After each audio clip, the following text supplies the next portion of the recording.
Ugh.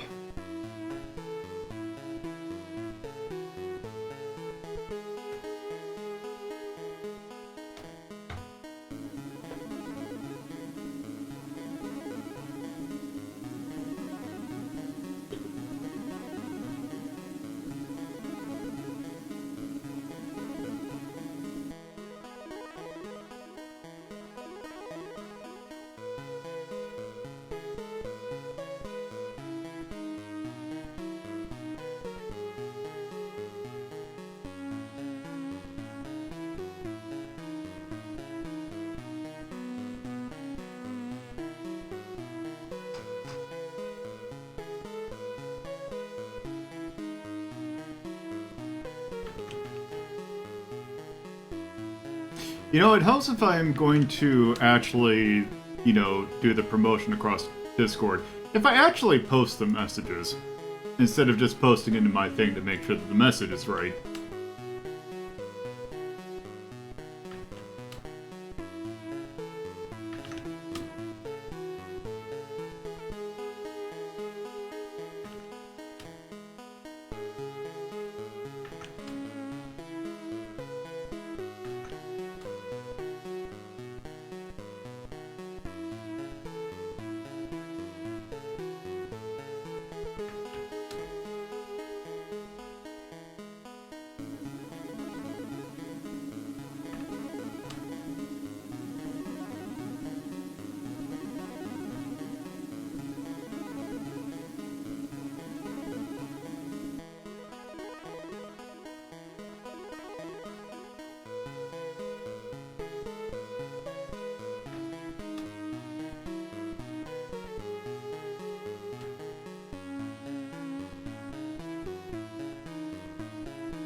Alright, there we go.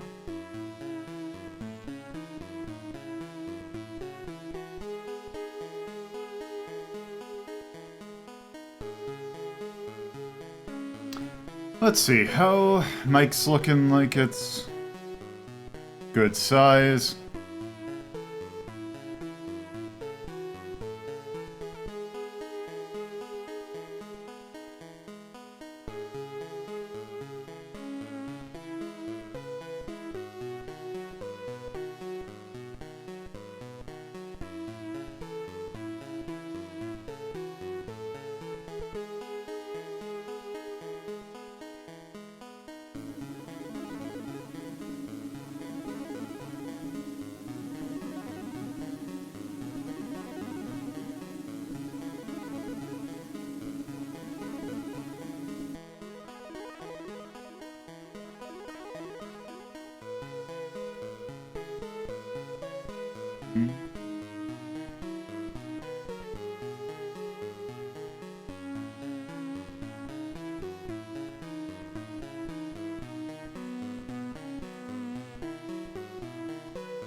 Let's see.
Alright, let's go ahead and get this show on the road, shall we? So, hello, and welcome to another episode of Lolo De Puzlo's Journal. I did some things this morning, and I had... So, there's a little preamble.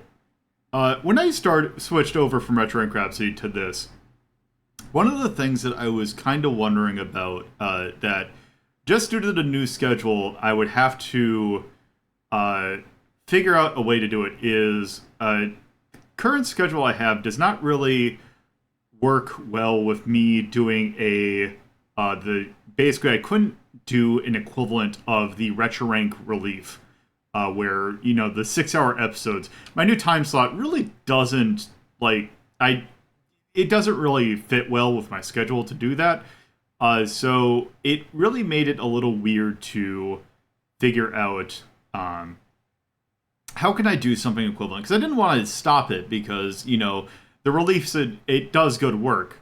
So I wanted to figure out a way to do the relief. So what I figured out was, hey, rather than just have one episode where I really push relief, the last week of the month was usually when I did the relief, and why not, instead of doing just one episode, I'm going to devote this entire week to the relief and just basically make this one big relief episode, even though it's not going to have the normal thing. So you might notice on your right, well, on the middle right of the screen over there, I'm going to have the relief thing up all the time. It used to be that if anyone mentioned the word relief, that it would pop up, but now it's just going to, for this entire week, it is going to be up no matter what. So I did also add a little scrolling thing. It's probably going to be a little tiny if you're watching this on a tiny screen, but it does give you the link to where you can donate. I believe you can also do this, and that should bring up, that should bring up the URL as well. And just because we are doing a different show does not mean that the relief is going to act in that particularly different of a way. There is going to be every quarter, there's going to be a Tiltify page in which you can help and support. Every quarter we are going to support a different charity. Going to be pretty much the same charities that we normally did during Retro Rank Relief, especially this quarter, which is one of the first ones I think I did with this.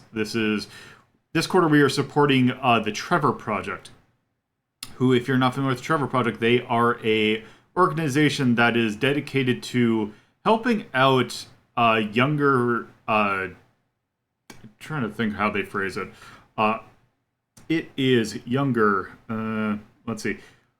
Their mission to end suicide among lesbian, gay, bisexual, transgender, queer, and questioning young people. So those that are particularly... So I know they say that they are aiming to do young, but I believe they do give support to pretty much anyone out there. But yeah, especially it's important because with current cultural trends has really been not kind to folks who in those categories, and they could use all the help they could get. So that is what we are. That's who we are supporting. I do still have. I don't have as many milestones as I did when we were doing Retro Rank Relief, because it's a little trickier with this new current setup. But there are 3 milestones. First one is they're all going to be special episodes, which are probably going to run during Relief Week. So we're not going to probably see them until the end of June. So first one up, an episode that I'm calling TV Party, which that'll basically be another YouTube thing, although it's going to be in the journal style, so that'll be fun. Second up, we have Ultimate Showdown of Ultimate Destiny, which is basically a Fightcade thing. That'll take place on likely a Saturday or a day in which I'll do stuff on Fightcade. We haven't done one of those in a while, and that still fits with the formula, kind of. And then the 3 is the Gambler. Basically what that one is it will be a kind of like if you think about how the journal is, where there's the 2 rows, it will basically be that, where one of them is going to be a good game, one of them is going to be a bad game. So you will pick whether or not, and it'll be obscured slightly, so you will have to pick which one you want me to do. So that's going to be that. That's at 100, 300, or 100, 200, and 300. So that's what we got so far. Also, another thing that I have going, or that I actually just added, because I had the assets for it, and I was wondering how easy it would be for me to set it up. So there is a new channel point redeem, which I think is called, yeah, it is called React. Happy Pride Month. So Pride Month is next month, but I felt like since I already had it set up, I might as well just, go ahead and activate it since it's not going to cause any real problems. So if you go into your channel points and hit this funny button, it won't work. That's a good thing to test out. Why are you not working? Okay.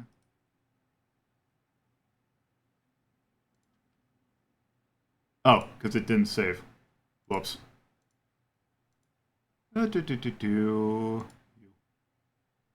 Save. Save. So it should be like this, or hopefully I didn't lose everything.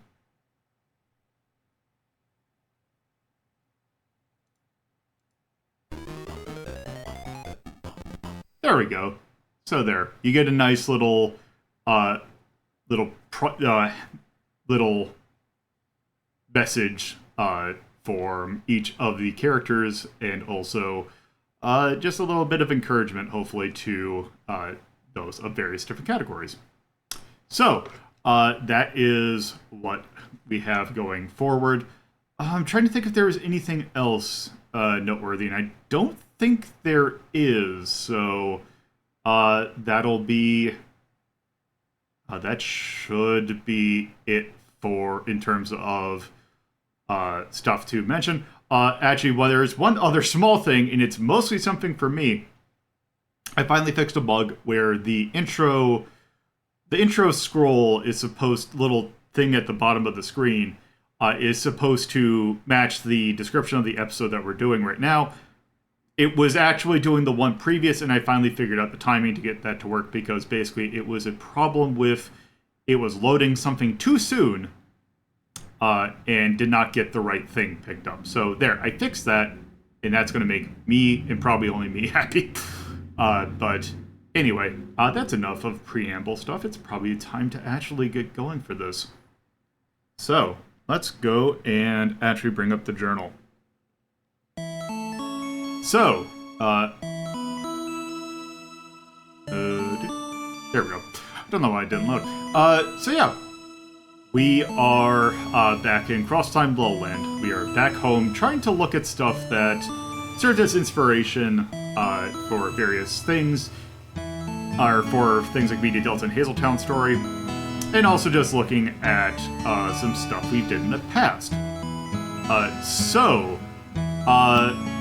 I'm gonna actually mute this while I say. So last time when we ended, we landed on UN Squadron, but did not have time to kind of take a look at it. So we are going to take a look at UN Squadron, and which version of UN Squadron? Why, that'll be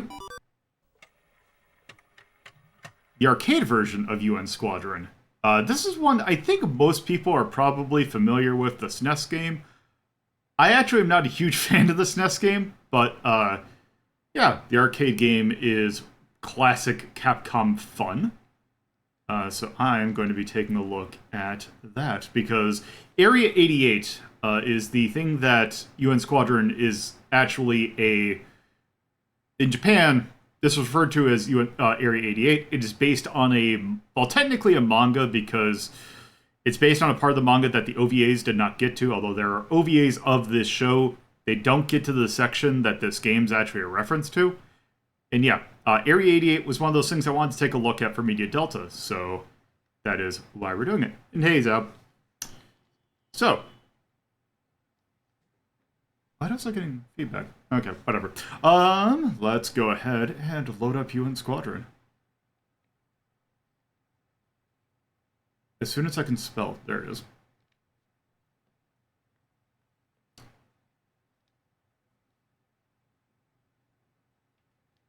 Yeah, UN Squadron, there is Shin Kazama's calls. Well, I don't know if call sign's the right word, but it's the little emblem he has, where it's the flaming little fire-maned unicorn, which looks really cool.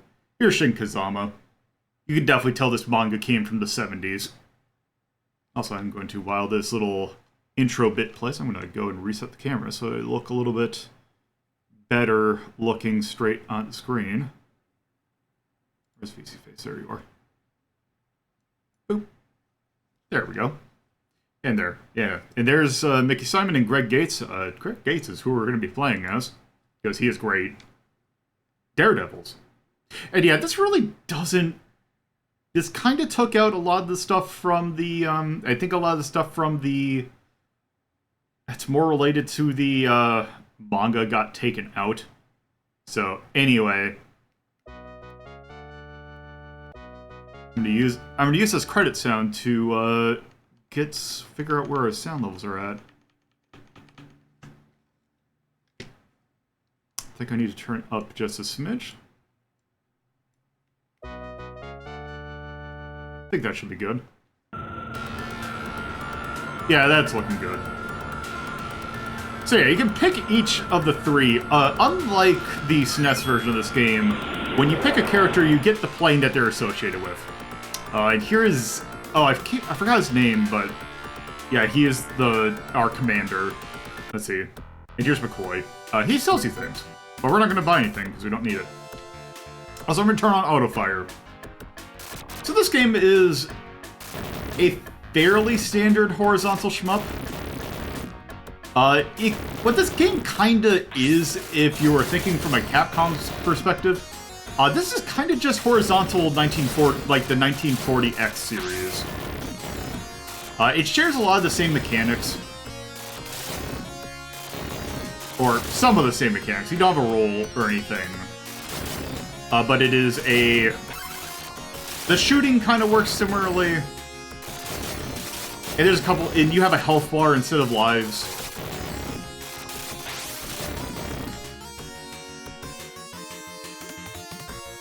And yeah, this is also one of those lovely things where you have a game that is based off of a media franchise that is very much one of those that's like, yeah, it really sucks the situation that our main characters are in, but isn't it cool the stuff that they're flying in?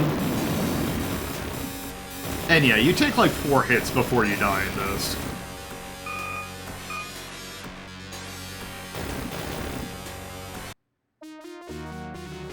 This is merely the beginning. Let's see, the target is the Invisible Stealth Bomber. It can detect targets without being detected. Homing missiles can't even detect it. Which is great, because we get homing missiles. So ignore that. Also, we're going to get a health extension to heal. Also, it's a shame that the mixing for these... It's kind of a problem that all of Capcom's, like, the CPS-1 games have. So my problem with the SNES version, I'll tell you about it, is everything takes way too many shots to kill. Is my main problem with the SNES game. Also, it's kind of grindy.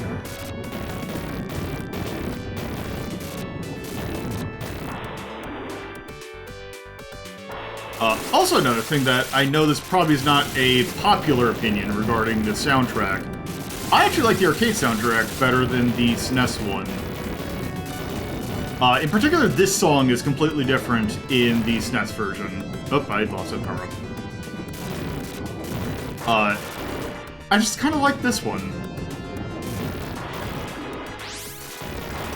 Also, I want to say that the soundtrack of this one is Manami Matsume, who did the soundtrack for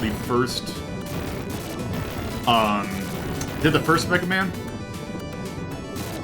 With the exception of one little bit, because there's actually this arcade version has a fun little anecdote that's associated with Mega Man, but we'll get there in a moment.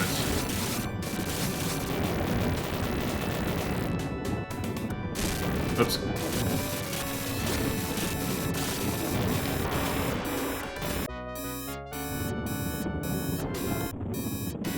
Oh, actually, oh. Well. I forgot I didn't save the fact that one nice thing about playing these games on the Mister is the fact that you can turn the sound effect volume itself down. Oh, also, when you continue, they give you some weapons, which is nice. There we go. Also, nice thing is at the end of every level, you get a refund on your, anything that you didn't use. Let's see, the Forest Fortress. Okay.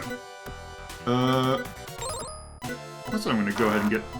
Oh, I don't have enough for that. So, this song right here, in particular, I believe this little intro bit, is the only part of the music that's, got composed by someone other than Manami Matsumae. And I believe it was done as a thank you because, the composer, I think it's Takeshi Taiti, or I can't remember exactly what his full name was. The composer of Mega Man 2, Manami Matsumae, helped out with part of Airman's theme. So to thank her, he helped her out with this music. Or with this song in particular.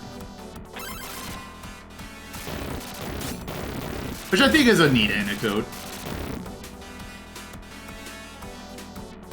Yeah, and it's also...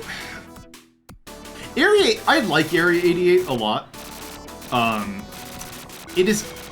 The thing with this section that this... the part of the manga that this game is... based on is when there is a... Whoops. There is a tonal shift. Because in the intro bit, it's like... Because the series takes place in, like, 1976, I think.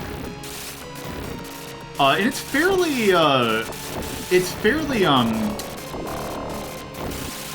subdued for what it is. There's still some weird things going on, but it's like mostly an actual like aircraft thing. This is at the point at some point in the manga, it just starts going straight up sci-fi. And that is the part that this game is based. Like, this game is based on that part.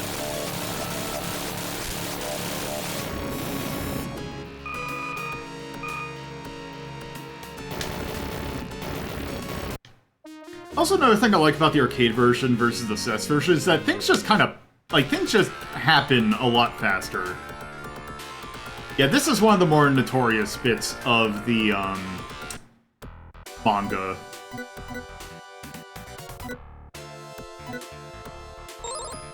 There we go. Such a good sub-weapon.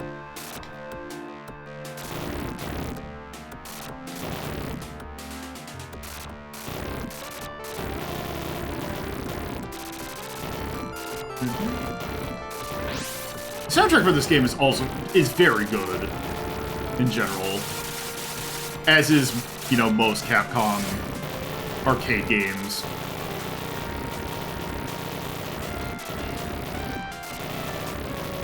Okay.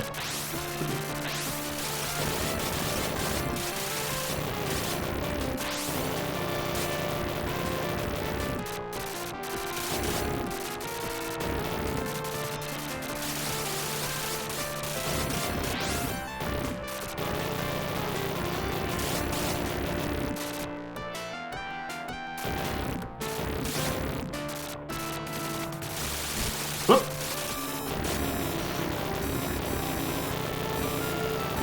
Just gonna dump my sub-weapons, because the moment I die, I'm gonna lose it.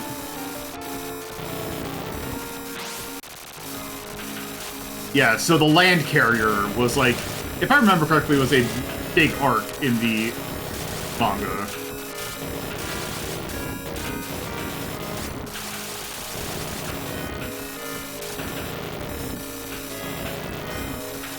Nope.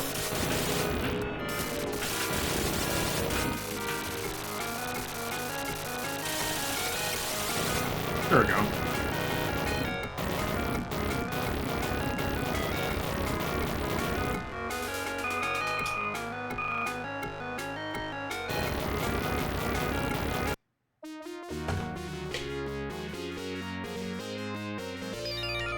There we go. Bomber called Basin. The huge bomber carries a fighter inside, and the fighter can take off in the air. They're distracted by the fighter's attack. Aim at the bomber.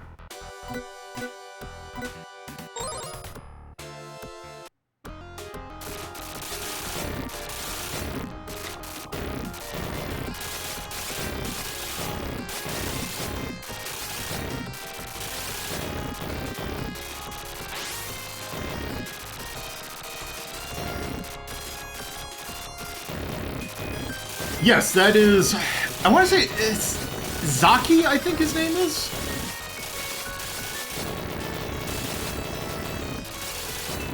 Saki. Yeah, that's what it was.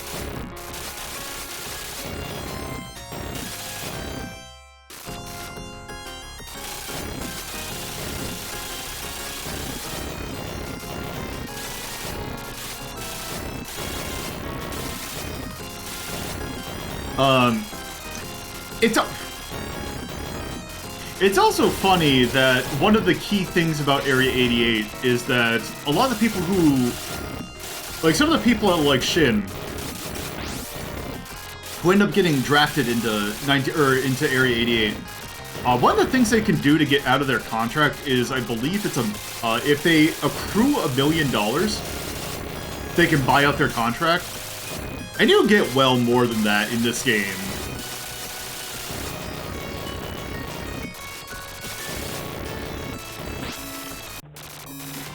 Oh, wait. My weapon changed. What?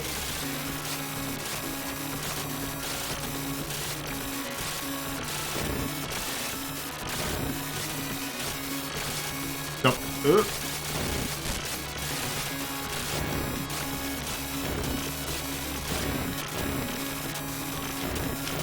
Nope. That's gonna do it. Oop. Yep, there's no ending. That you... No. Unfortunately. I thought that would be I thought that would be funny, but unfortunately it did not. Let's see, a missile launcher at the end of the cave. If I remember, if this is the stage I'm thinking of, this stage is a bastard in the SNES game. The SNES game is a relatively... In terms of stages, it's fairly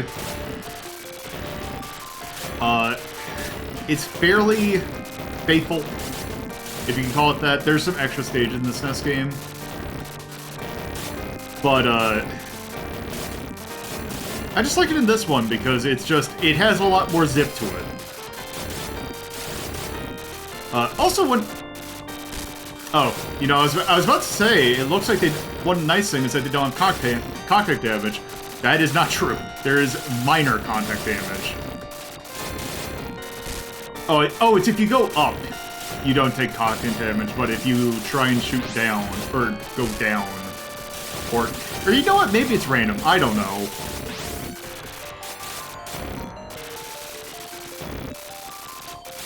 Yeah, like I was actually saying earlier, that I'm not a huge fan of the SNES version. Because, after playing this one, things just take so much longer to kill in the SNES version.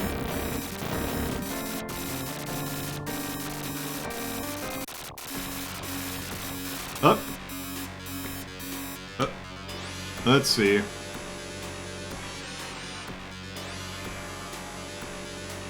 It says it's live for me.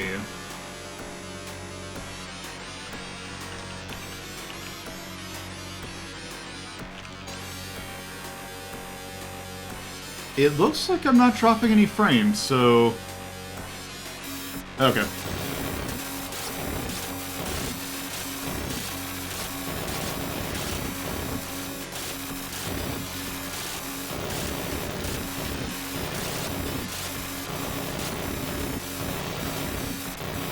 I'll keep an eye on my stats. Maybe OBS is...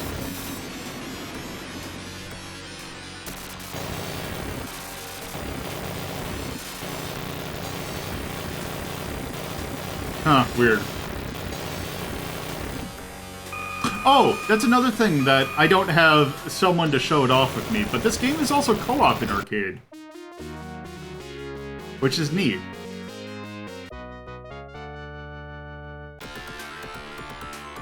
Bomber called Bullhead.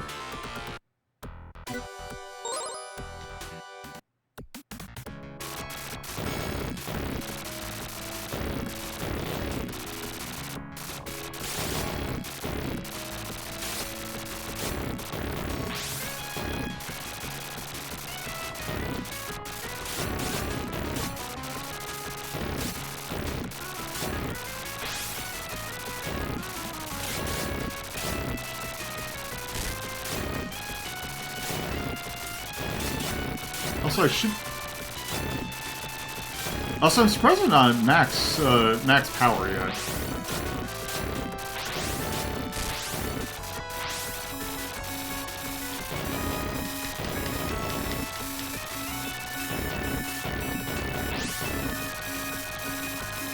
I want to say I should be at max power shortly. So I think level 7's the highest you can get with Greg. Oh, also the other thing, and the reason... I actually forgot to mention the reason I play as Greg, other than the fact that he's cool, is that he's the only one that has a default, both Mickey and Shin just aim forward.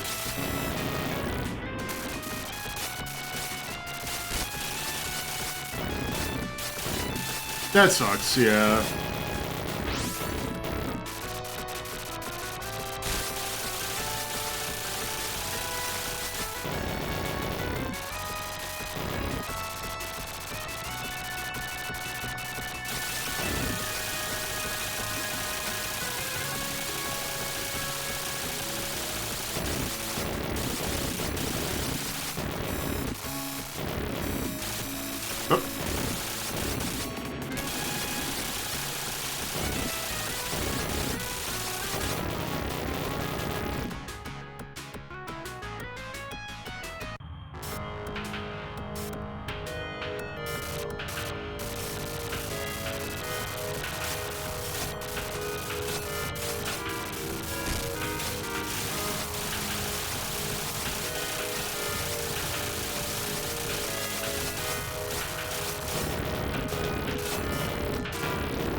There we go. I want to say that the next mission's the one that has my favorite track. Go to hell!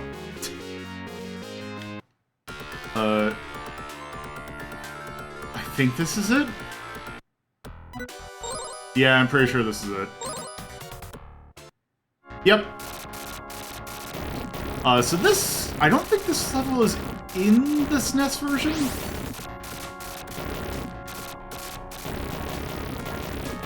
There is one in which you fight a submarine, but not a... Not... Or, no, I think it is in the SNES version. It's just... Oh. It's little sidearms, dude. Yeah, there's some secrets, like, if you shoot at certain things, but it's not... I don't know any of them off the top of my head.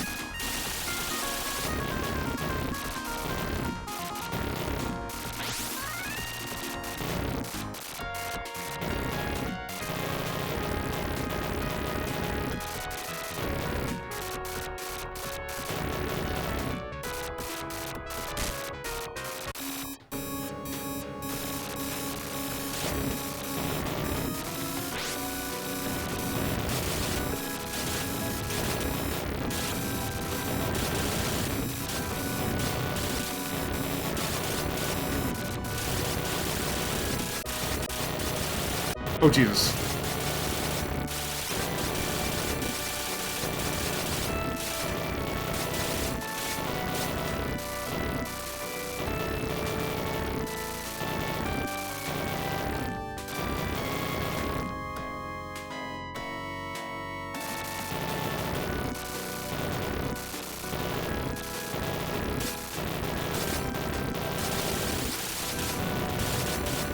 Oh, hey. It's the... Yasishi.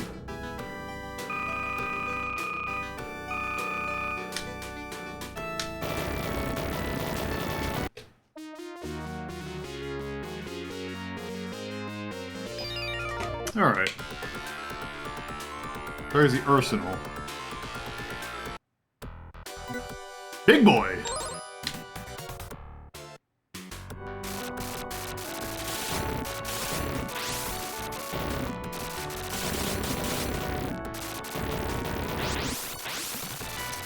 Almost at max level. Oh, it's a screen clear. Okay.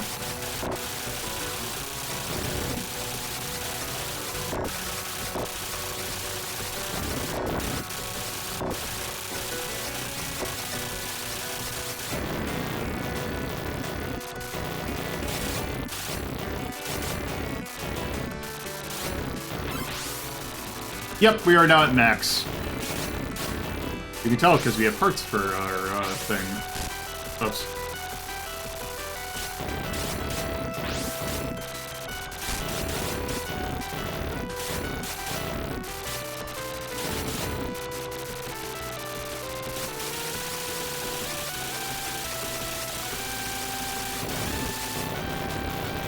I like the search because you're just fighting like parts of like other bosses. It's not just a boss rush. It is like the smaller parts of other bosses, except for that one tank.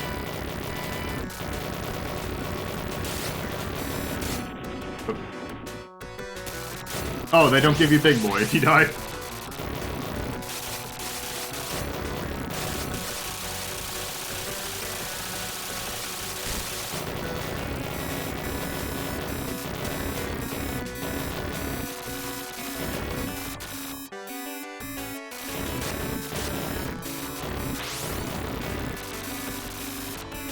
Oh, there, I got it back again.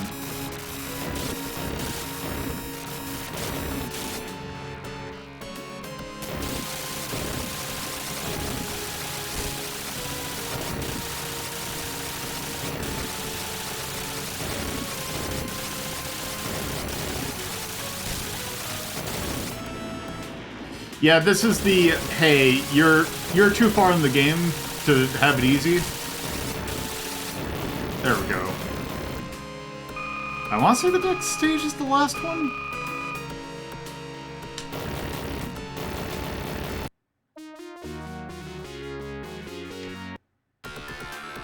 Yep, well, this is the last battle. There we go. I want to say this is just one giant boss fight.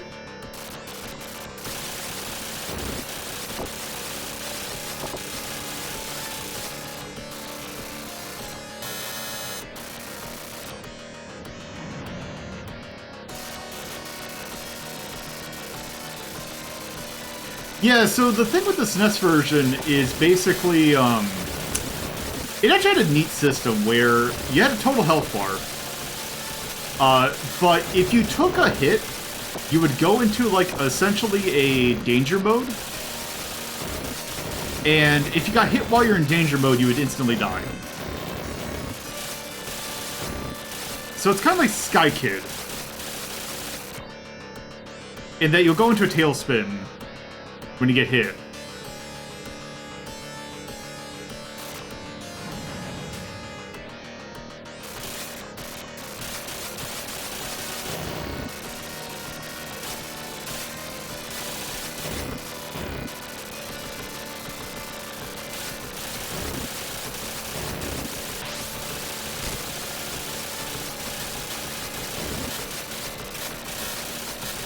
Actually, I want to say it was it Mickey's actually? I think had the. I think Greg was actually, you took the least health damage, but Mickey's I thought was the yeah, the shortest recovery. So I remember that's my brother played as Mickey because of that.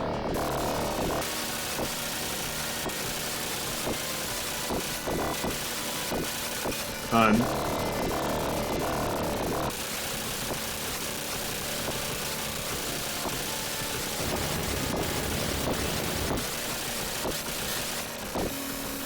Also not 100% certain when I'm actually hit. Oh, there we go.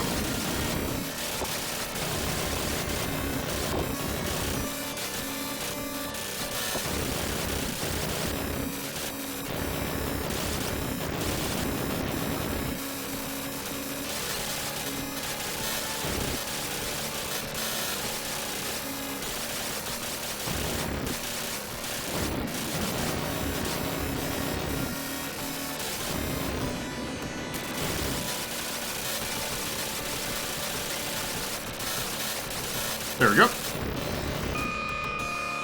And that should be it.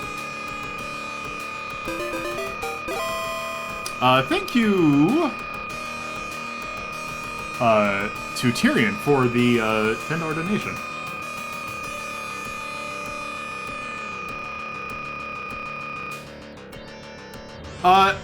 I've played it a couple times.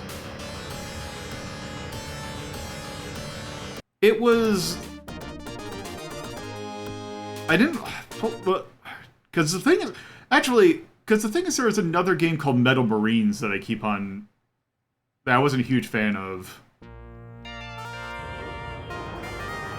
But I think I played Metal Marines. It's like a mech game, isn't it?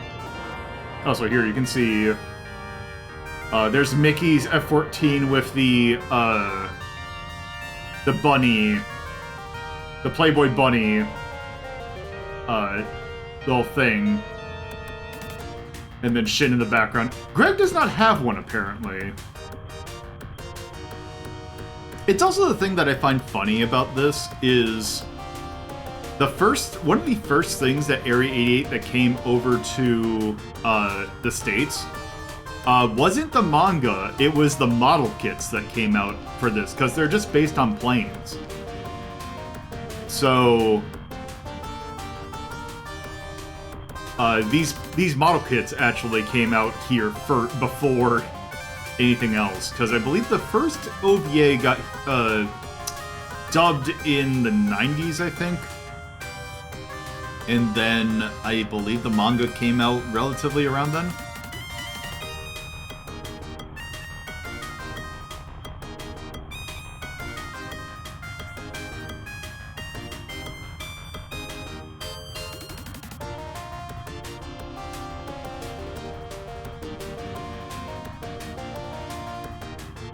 Yes, it is the Playboy logo. It is Mickey's call sign. Or, I don't know what the term is. There's a term for it, I just don't know what it is. And yes, presented by Capcom.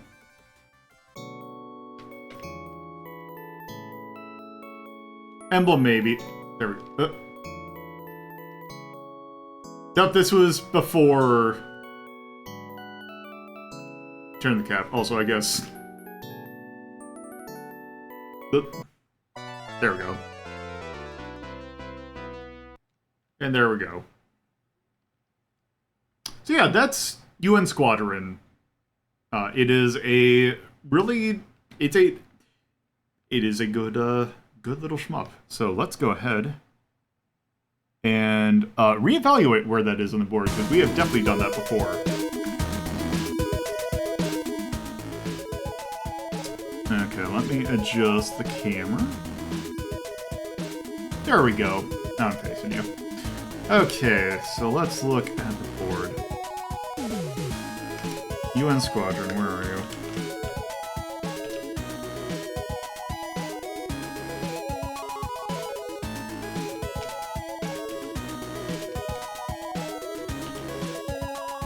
Okay, do I have it U.N? Or... No, I have it as UN Squadron. Or... What?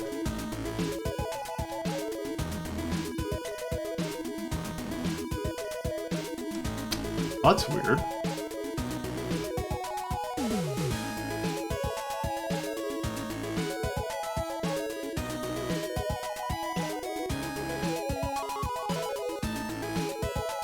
Where'd it go?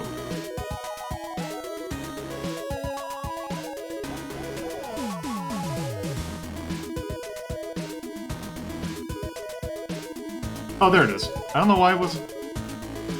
Don't know why it wasn't showing up, but... Yeah, we have you and Squadron at... A+.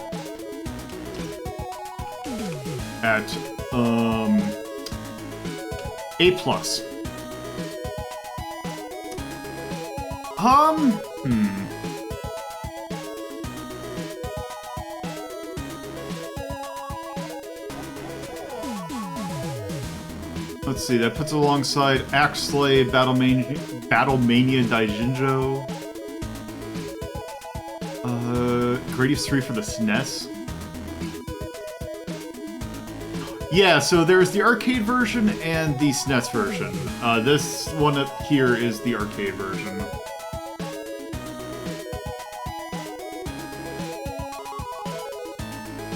Because the SNES version might as well be a different game. Kind of. You know what? I kind of think A+ is good for it. It doesn't do anything super revolutionary, but also it ain't bad. It's a fun little shmup, especially if you play it 2 people. Nothing else. Music's good, and I can't really think of much else to say about it. It's just fun time. Like many Capcom arcade games. So, that'll do it for UN Squadron. Yeah, it's not a huge long game, but, you know, it's fun. So, going back to here. Since we are now going backwards, we are actually very close to the halfway mark. So, all we need is a 2 or higher, and we will be hitting the halfway mark. So, let's go ahead and pull ourselves a card. 3! Which definitely gets us to the checkpoint. So let's clear this out. And we're back at the checkpoint. So, since this is a lot of things about looking back at stuff that has been done before, and maybe looking at it with a different bit of polish, much like Super Mario Bros. All-Stars, we are not replaying Mario All-Stars again. We are, in fact, doing something a smidge different, but not quite. It is a similar concept, but... Alex Kidd in Miracle World DX. So, this was a thing that came out, I want to say, last year. And this is a... Well, might as well actually just bring it up.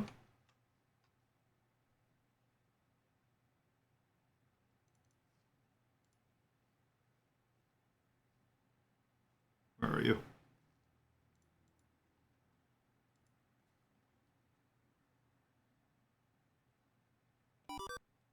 So, Alex Kidd Miracle World, yeah, Alex Kidd in Miracle World DX came out in 2021.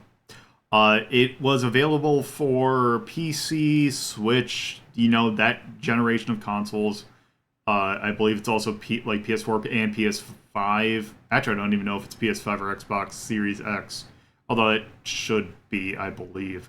But anyway, this, as you would kind of imagine, is a re-envisioning of Alex Kidd in Miracle World for the Master System, which was kind of that platform, or you know, Master System's kind of take on a platformer originally meant to be a Dragon Ball game that kind of became its own thing. This was re-envisioned by a, weirdly enough, a Brazilian team that just calls themselves Janken Team. I don't know if they're part of another thing or not, or if it's just that's what they call it. But yeah, they made this little fun and interesting thing. Also, let me get this out of the way. So, let me load this game up. Come on.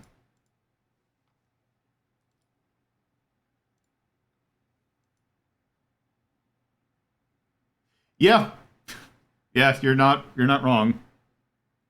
I don't think anyone was surprised to learn that this team was Brazilian. Okay, so I think this should be good.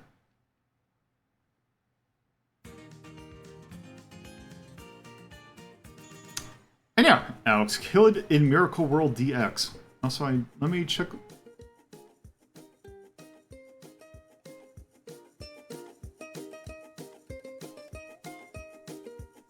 Let's see how... I think that's good volume-wise? Maybe a little low? Okay, good. My controllers are working. So yeah, one fun thing about Alex Kidd in Miracle World was, depending upon what region you played it in, it would change what the food that like, there was a revision of the Western version of Alex Kidd that turned the onigiri that he eats at the end of the stages into a hamburger. This remake actually went ahead and have its own option menu for not only choosing between the onigiri and hamburger, but also the Brazilian the Spanish omelet, which I guess is a Brazilian thing, and fish and chips, because the mesh system was also very big in Europe. Which I guess fish and chips is Europe representation. We're doing hamburger because I like burgers over most of those. Also, oh, that's just everything. One other thing, so this is a relatively faithful recreation of the first game. Some things that they did make, they did add an infinite lives option, which is nice.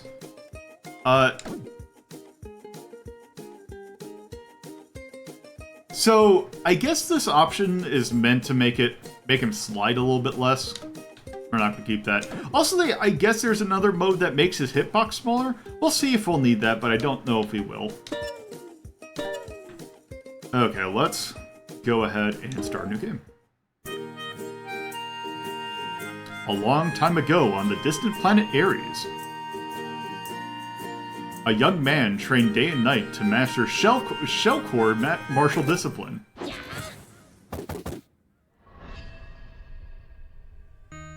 Alex is not aware, but at the time, the Redaxian regime was under threat from Jenkin the Great and his minions.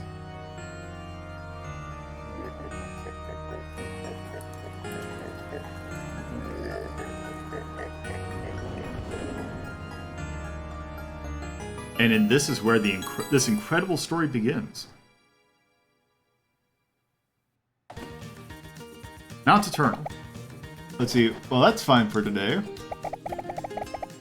I think it's time to go home. I hope that Master Durari has made something delicious to eat.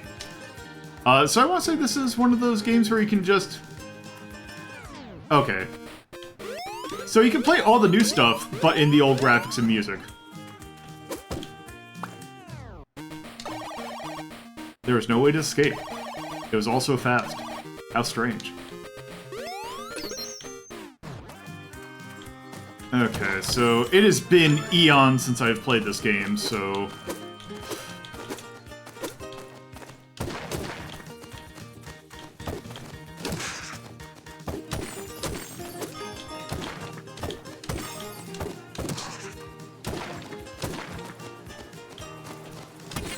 I want to say that this... Oh, shit. No.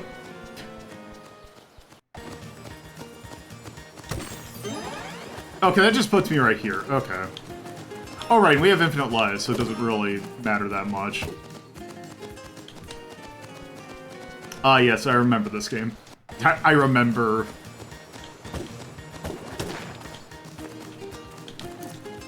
this game being slightly... how should I phrase it? Jank. Oh. Let's see, be careful, Jenkin's army is very powerful. Who is Jenkin?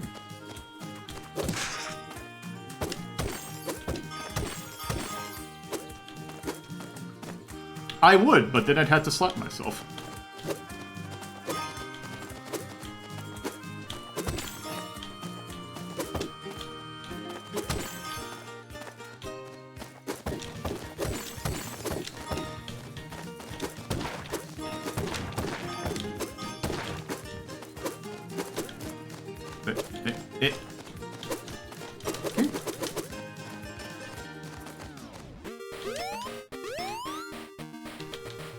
Trying to remember, there's a way you can shimmy on the ground, but I...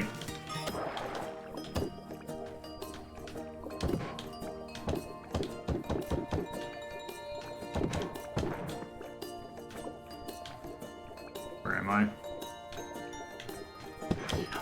You know, it's kind of a dick move to put a foreground object right there.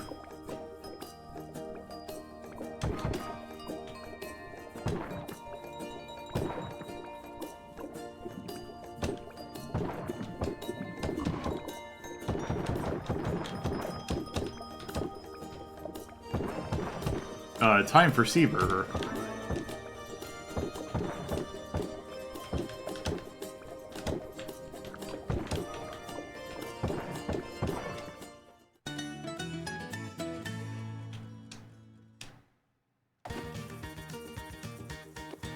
And here's a shop. Let's see. Ah, a traveler. No one has visited us for a long time. Let's see. 460... there is a... I forgot what they call the unit of currency in this. Let's get the motorbike. Oh, also I want to say they...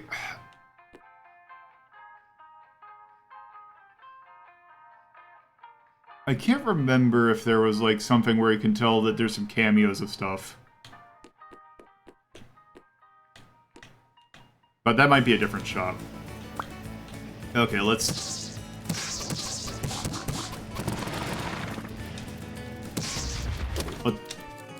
That's usually what happens, yeah.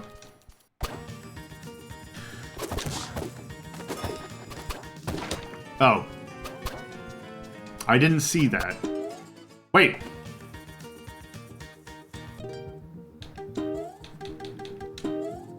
Oh, you have to turn it on in-game.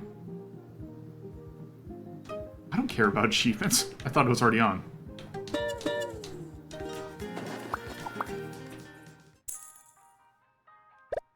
Oh, right, I don't have any money. Okay. Yeah, thankfully this doesn't have the thing that the original had where you had to input a code and... Continuing costs money, if I remember correctly. I can't remember. I want to say it was like 500.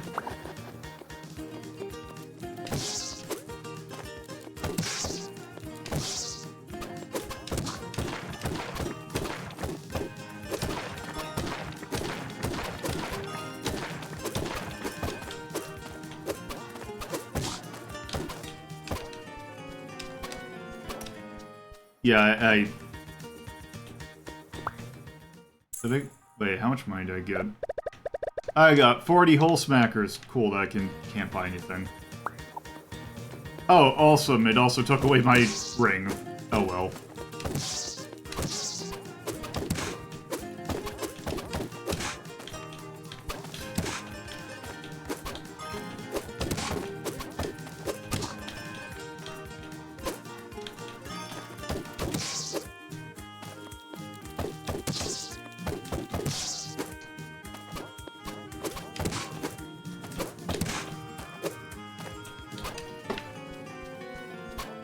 Why are you so slidey, Alex?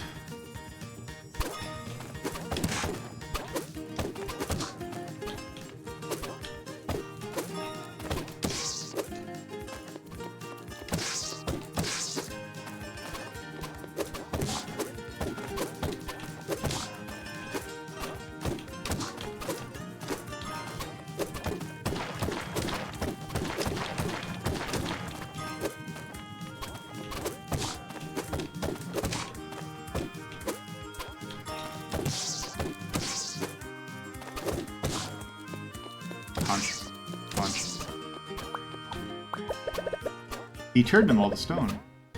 It wiped out everything. I must hurry. I hope Durari is fine.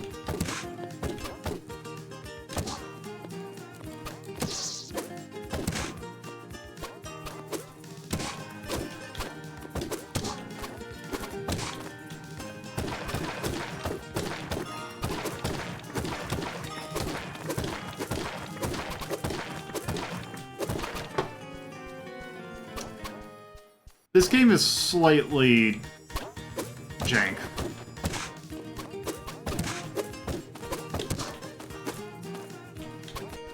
You know what, actually, I'm curious about those those controls.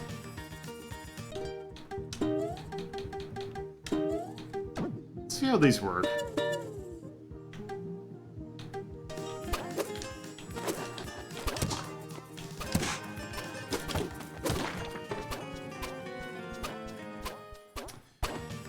Okay.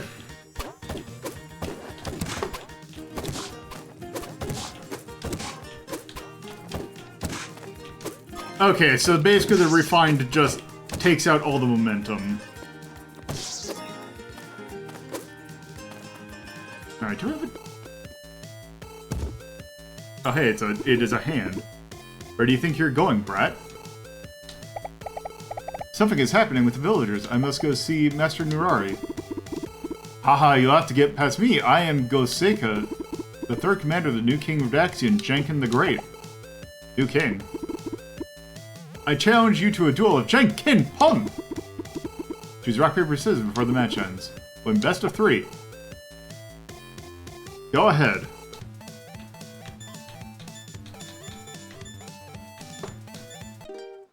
You know what, I wonder.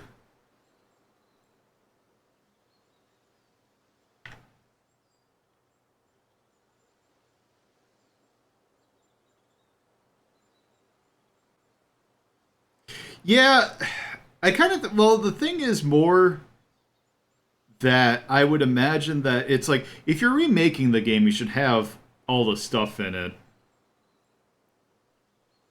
But the thing is, it's like, just give an option to turn this off.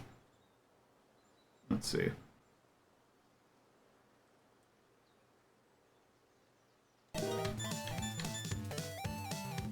Let's see, does this work?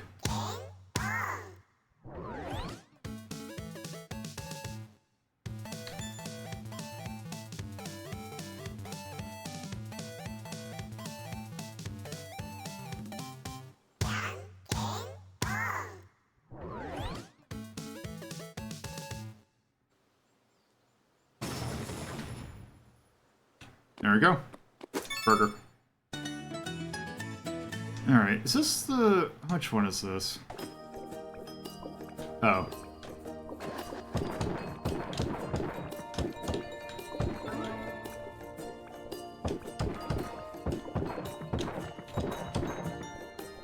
Okay, I forgot. Is this the one where it had the hidden thing, if you do this right?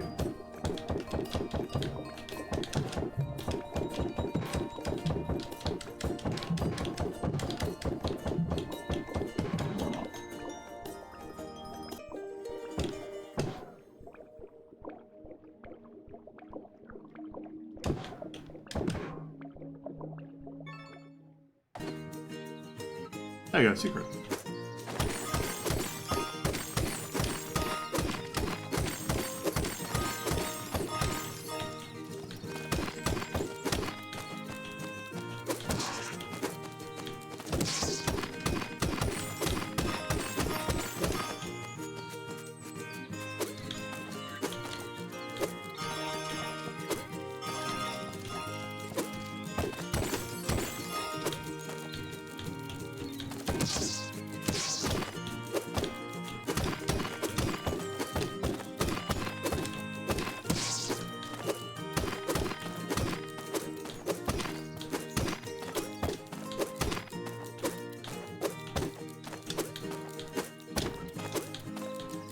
I think I screwed this up.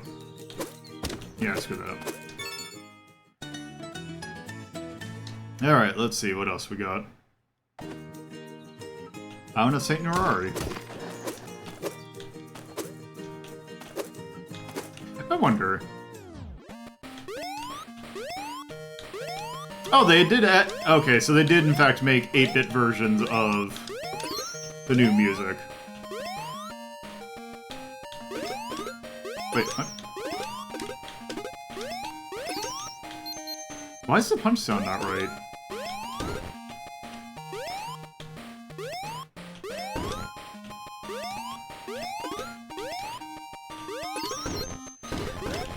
You know, I know... Wait. I don't remember there being foreground stuff in the original version. Or maybe it was there and I just forgot. No, it's not that. Damn it.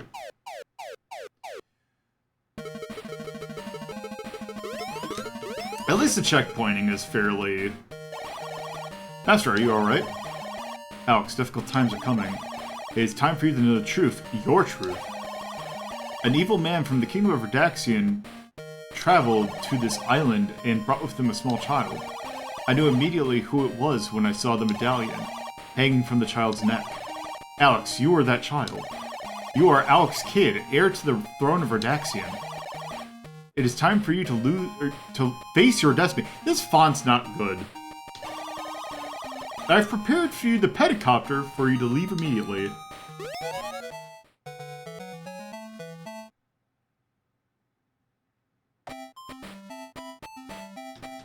Okay. Before we continue, I will actually be right back.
Let's see. Alright, there we go.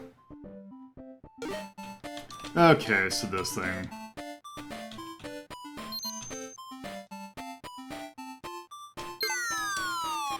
Right.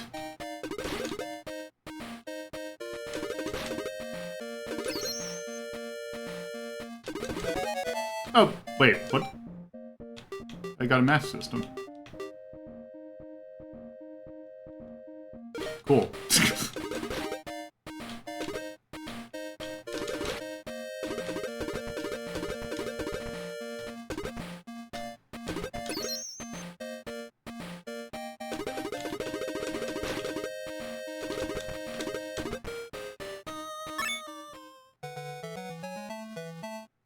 I got some sort of achievement for that. Alright.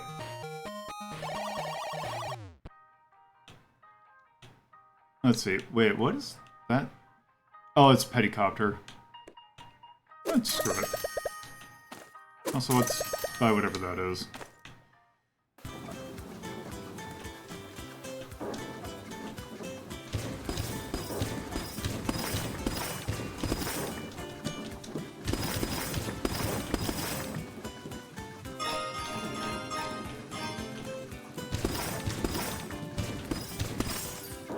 I don't like the way that this area looks. Let's go back here.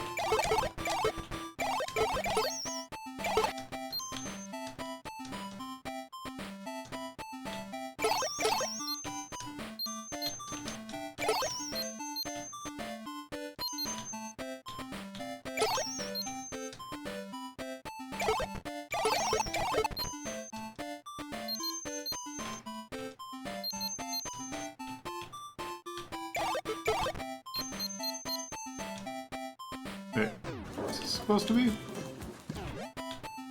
Huh.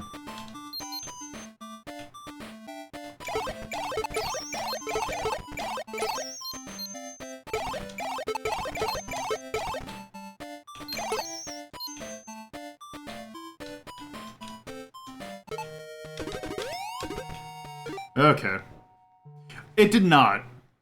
That was something they added in this one. Alright, let's go get the next order. Okay, scissors, paper, scissors.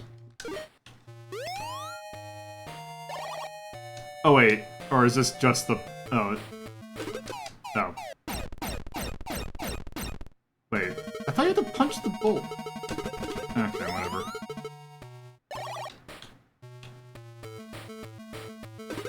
Okay, no.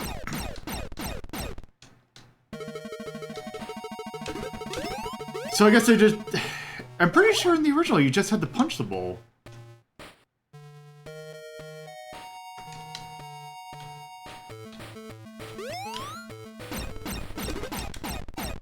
Really?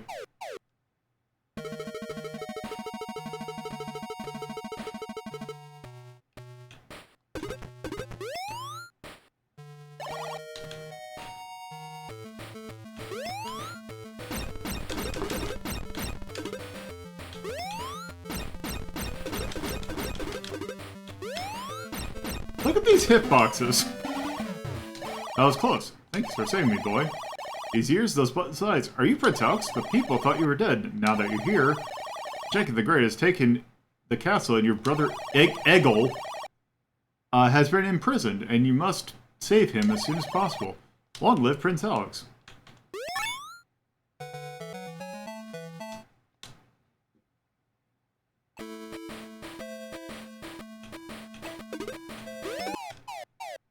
Also, I don't think this stage looked like this in the original. Yeah, so one problem I have with this over, say, something compared to, like, the Wonder Boy remake is I find that a lot of the stuff, like the visual effects added in the new version of Alex Kidd, actually kind of make the game harder to play. Because a lot of foreground obstruction.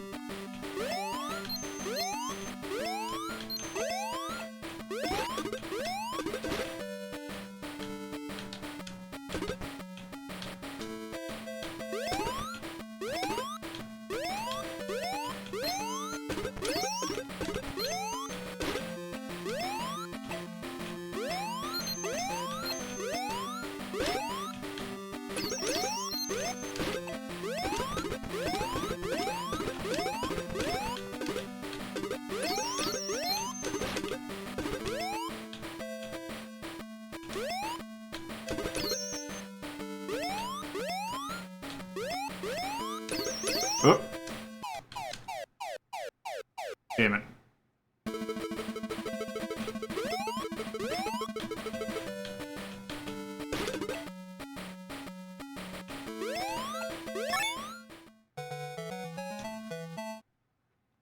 Let's see. Mount Cave.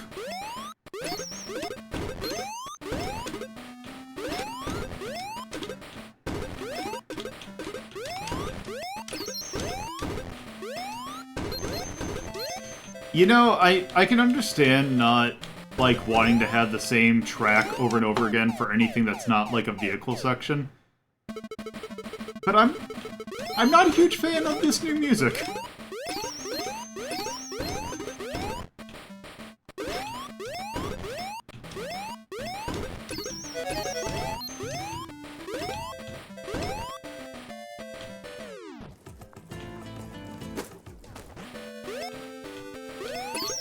Oh, why did I do that?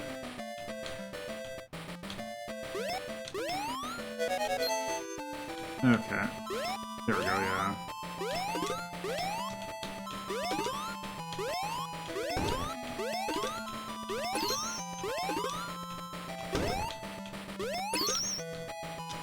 Oh, wait. There we go.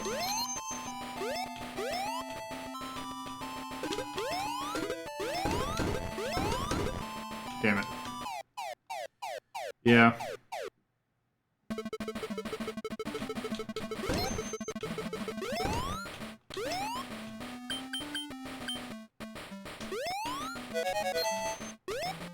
Yeah, screw. I'll just get it again. Okay, no, this is not a... You can move one... Yeah, this game...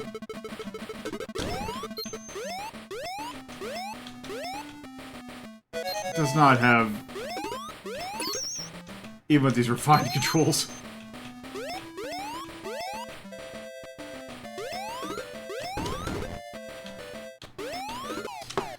Damn it.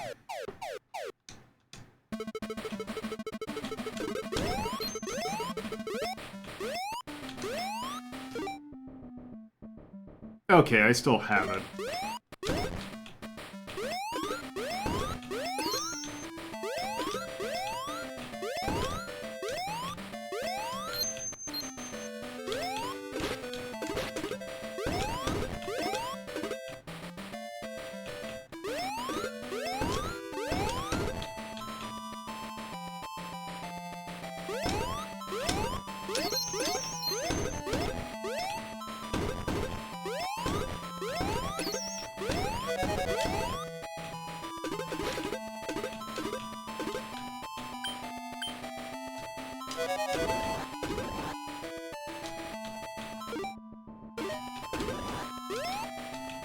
Oh, there we go.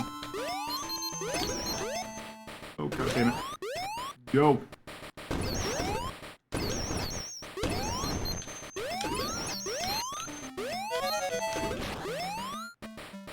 Okay. Let's see, hey, what are you doing to my volcano making such a fuss? I have to save Redaxia. Let me through. I am Shakina, the second commander of... Yes, I know, the Great. How dare you interrupt your commander? Now I'm really mad. I challenge you to a duel of Jen Kin Pon. I hope you are ready. Let's begin.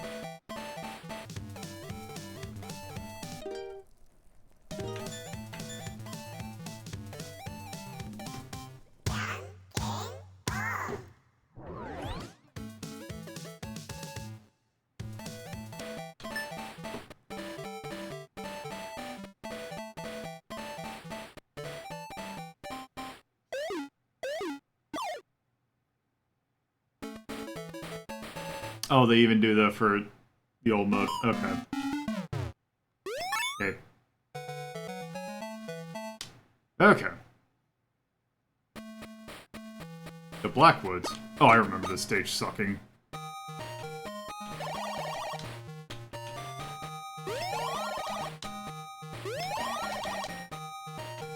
Alright.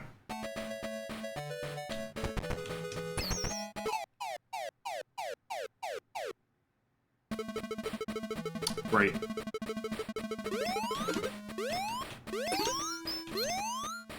I forgot that it just puts you, like...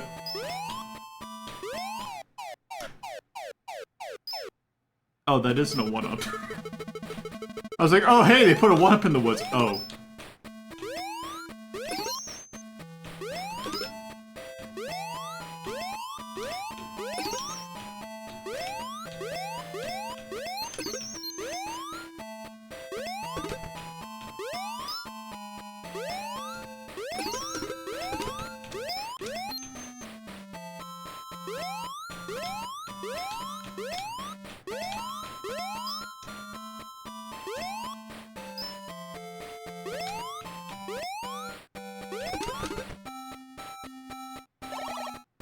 Haha, you fell.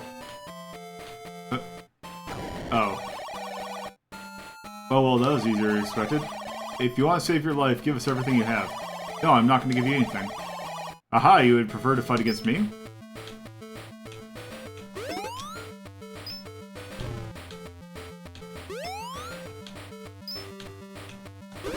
Oh.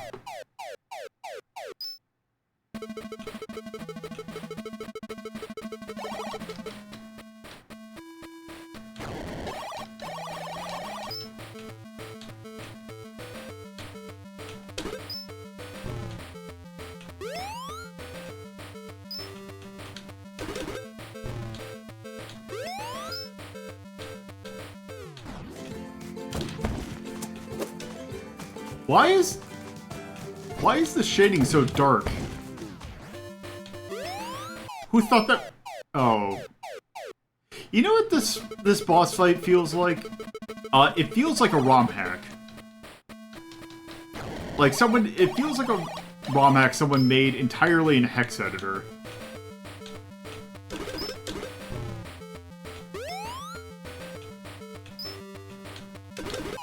Oh.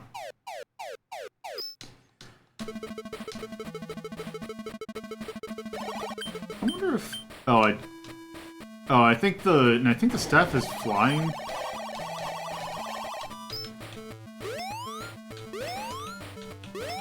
Oh, damn it. I really hate the fact that I have to skip the dialogue too every time I die.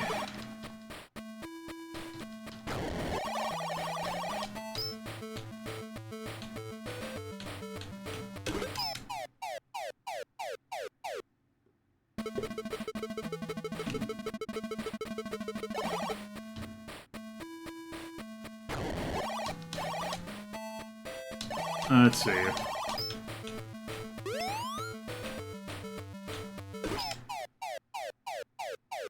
I like that the timing is different every time he does it. And it just comes down with 0 till...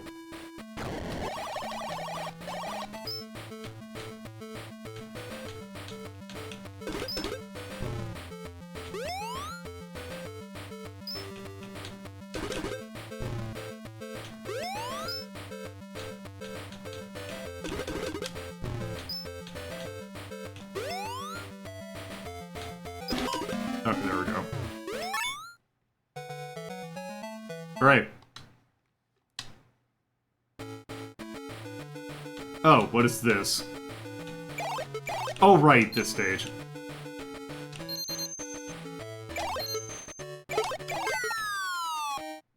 Ah. Back down here.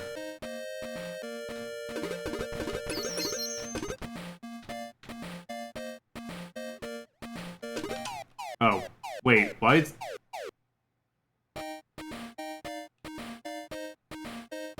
Why does this one enemy just take... There we go. Okay, now we're in the desert.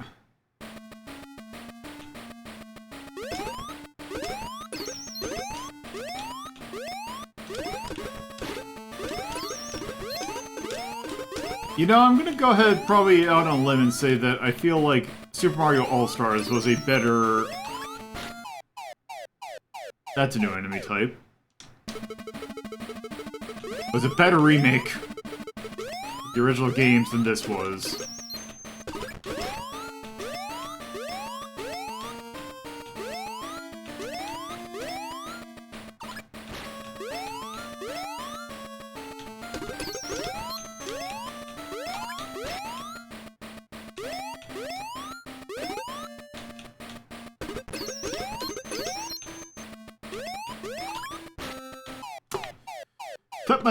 Clip to my ankle. What? Are you kidding? Why would you make that the stop? Why would you make that the checkpoint?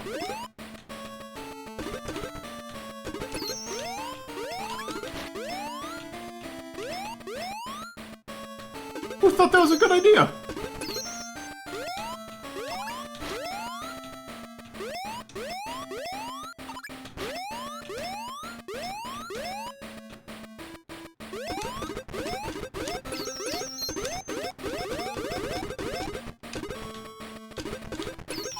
Oh, god damn it. That one was on me, but also... Also, I don't think I'm gonna finish this game. Oh, there's another desert stage? Bingu Lowland. Yeah, give me that helicopter. Also give me the bee. And whatever the hell that thing is.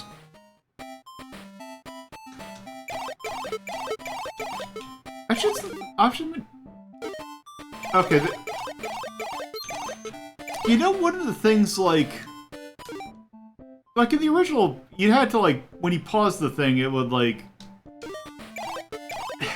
I kind of wish there was a thing that told you, hey, this is what this thing does. Because I have no idea what an A does. Oh, you son of a bitch.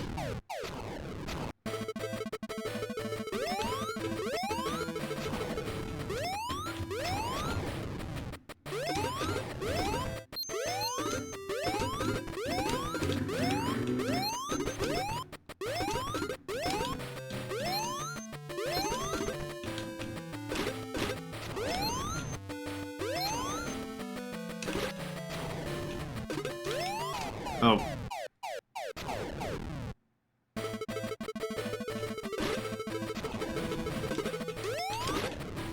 This really does feel like a ROM hack. And not like a good one, either.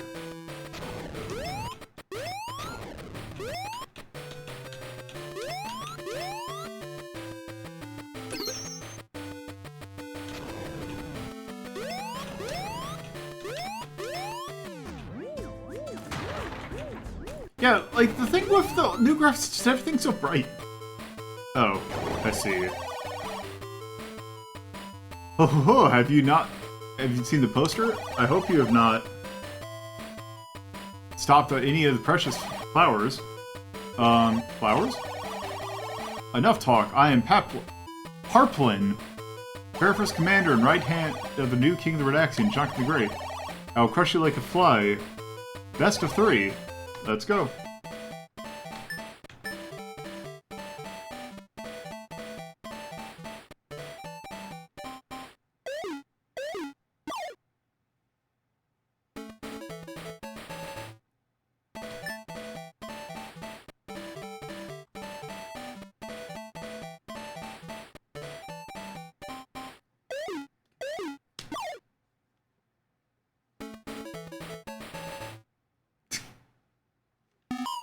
Right. Okay. You know what's also great is that the music doesn't sound right either.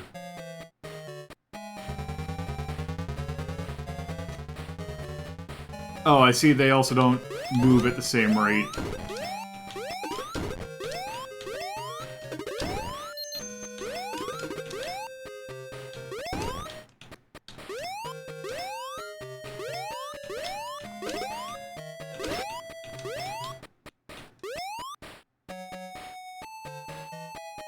Oh, hey, it is a dude. We are looking for the infant Eggle, along with the surviving army. We know that he is a prisoner somewhere in the castle. They'll find him? I've come here for that. Eggle is my brother. Then you're Alex? Prince Alex? At his feet. Thank you for your help, your highness. Of this moment we've... Oh, okay, Okay, whatever that was. Okay, how do these look?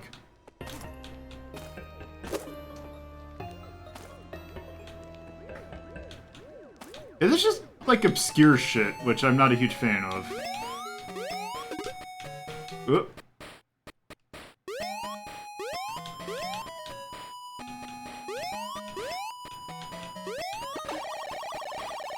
I remember that dungeons are located at the top of the castle.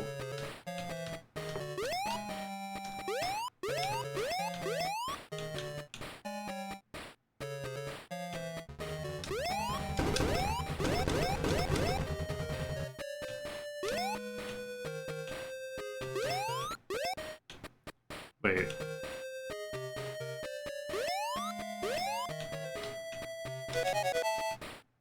Oh, you don't even wiggle in this one? You just kind of move? Wait. I still think... Why? Oh, why would you do that? That's great, I wasted that. Wait.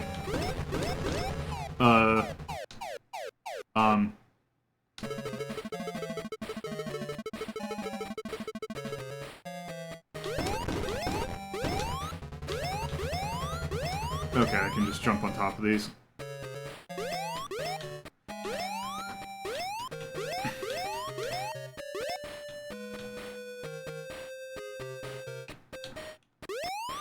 I wonder, did they? No, they did not.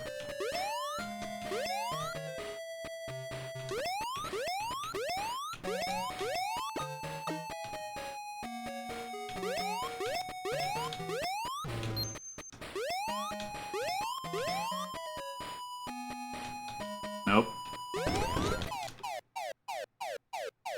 God damn it.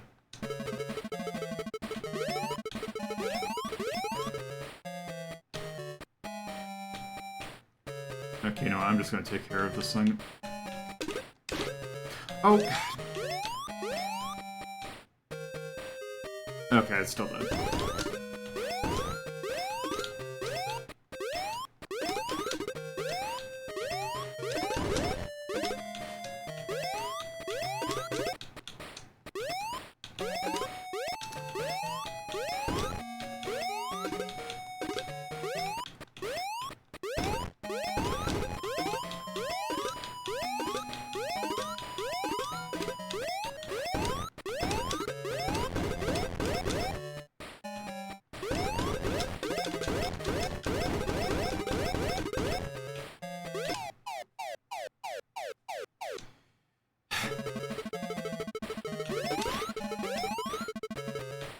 Okay.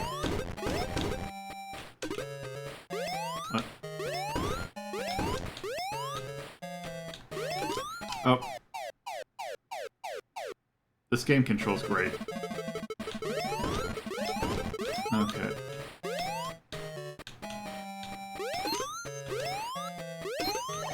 Ah, there we go.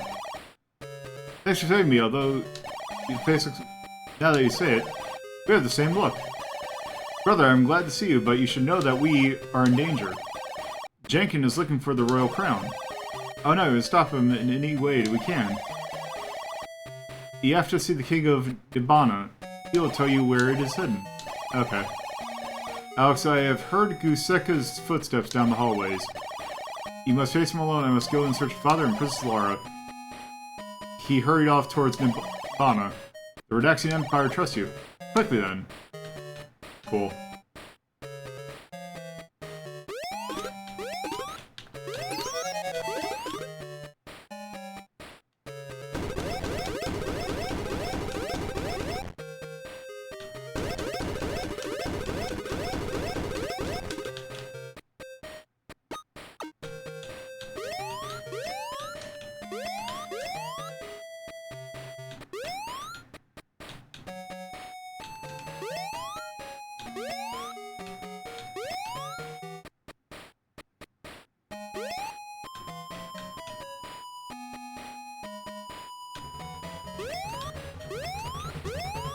Oh.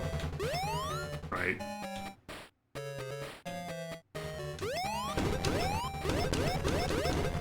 Okay, I think... Oh, alright. Oh, I could have done that. Wait, I still think...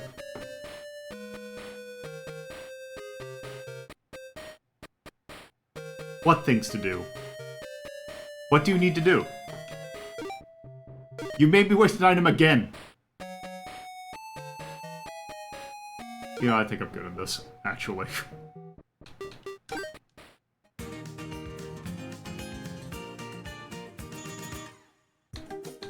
Just like... Okay, so that's just gonna... Where does that even load me, just out of curiosity? Okay, it does put me in the front. Okay, so... That was Alex Kidd in Miracle World DX.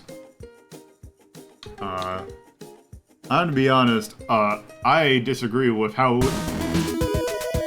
DX that was.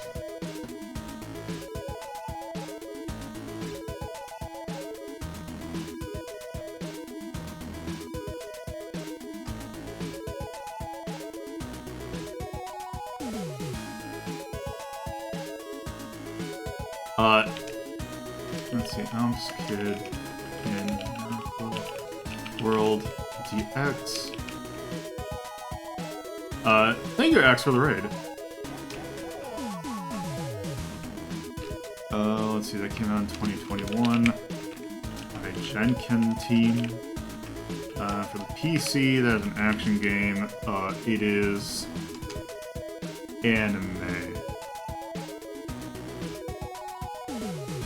Uh, so the thing is that we have the original Alex Kidd in Miracle World at B, if I remember correctly.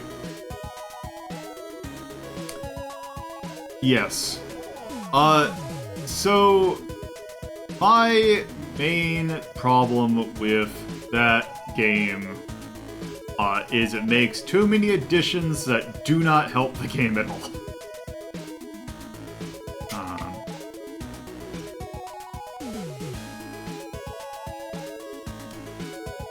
It's just not that great a game. It takes the, like, it had the worst elements of, like, a fan game. It didn't feel like a new release, or like a remake of it. It felt like a hack.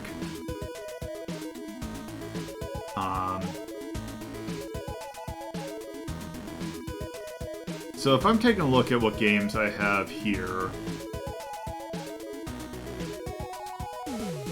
let's see, we have Air Fortress, we have Alex Kidd BMX Trail.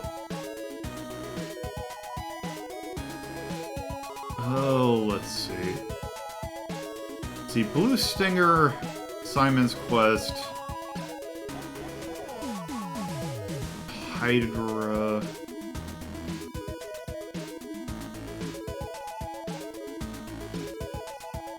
You know, I'm thinking more C- on that one.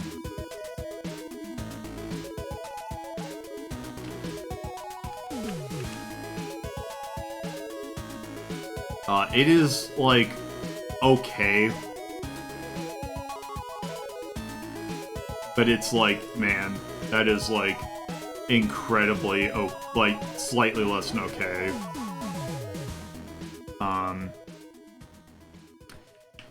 You know what? I don't like the additions. I think the gameplay, even with the refinements, is a bit rough.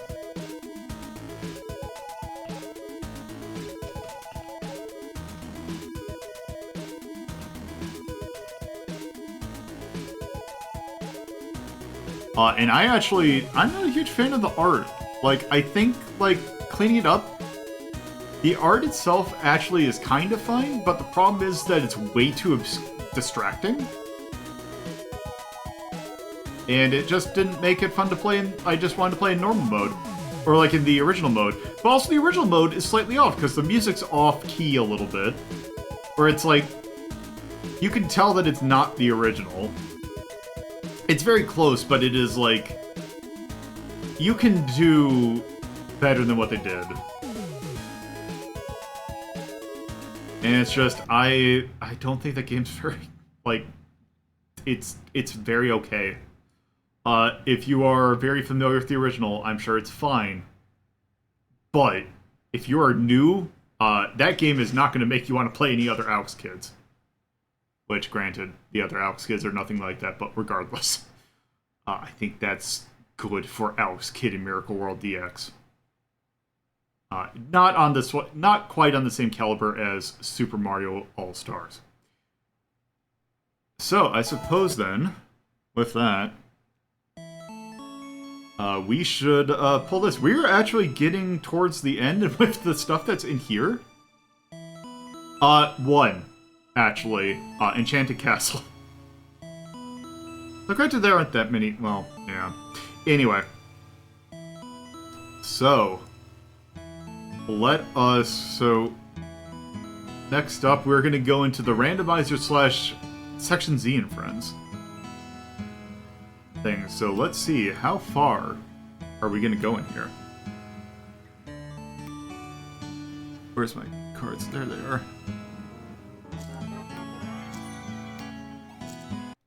One space. Okay. Okay, so we're just gonna go right here. Alright, chat. Up or down? Up being a randomizer game. So a game that is likely randomizers up. Anyone else in chat want to chime in? Down being for a game in the Section Z franchise. Your Forgotten Worlds and Sidearms.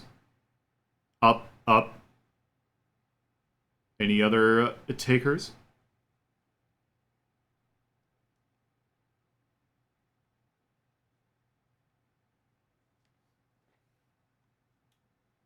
while I turn the Mr. on in the background.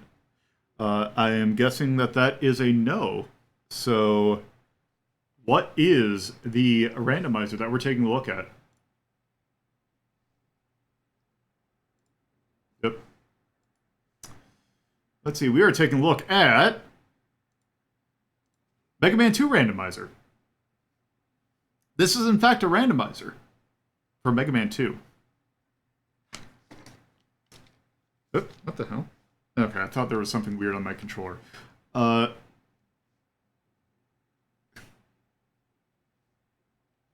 Well, you see, we're gonna find out. I've taken a look at this randomizer when it first came out, but it looks like there were some additions to it. And also, so I guess I'll have to explain how I did this. So let me go ahead and load up this. It's also great because there's another Mega Man thing that came out recently that I've been playing, so this is going to throw me all the way off.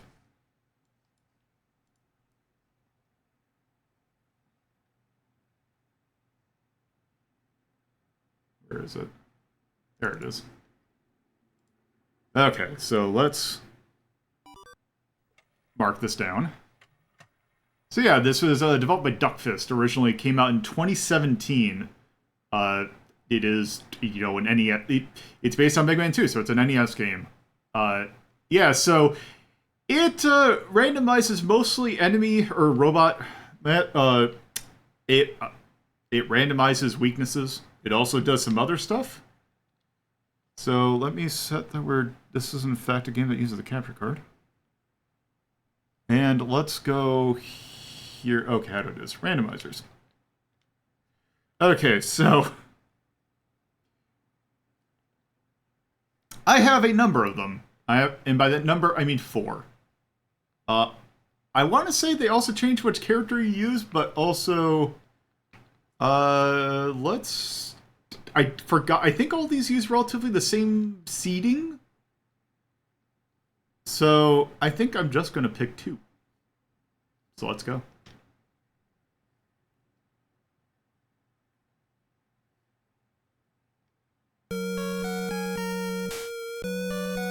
With whom did Father have a duel and lose? For what reason did he fight and die? After he disappeared, I found a letter from Father. Take the dragon sword of the Hayabusa family. I will get my revenge.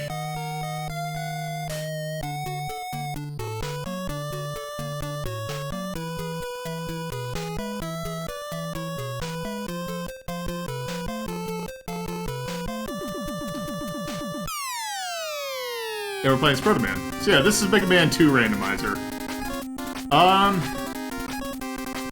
You know what? For sake of, because these things can be real right bastards, I'm gonna play on easy, which I bet you is probably just gonna be normal. So let's go.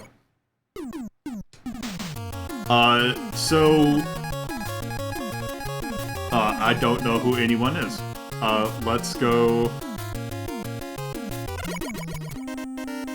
I guess we're doing Heatman first. Great.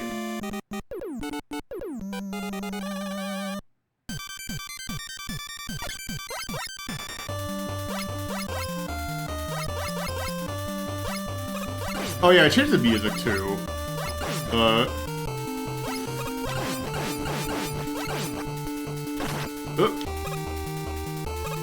This is slightly problematic.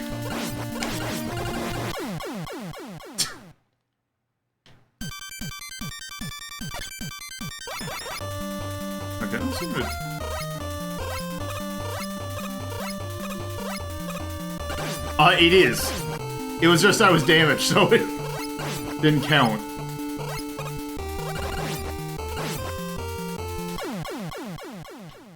Yeah, this is a slight problem. You know what? Let's go. Let's try another one.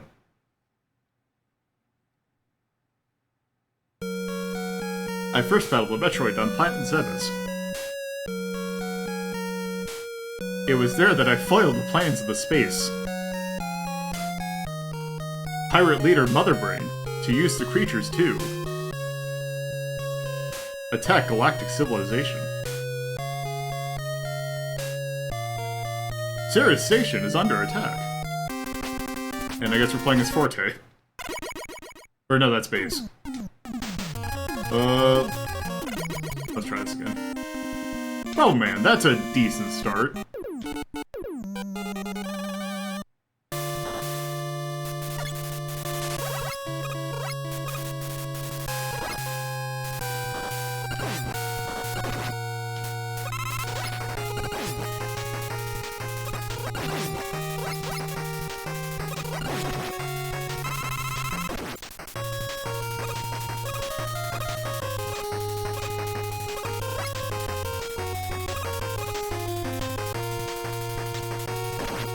Oh.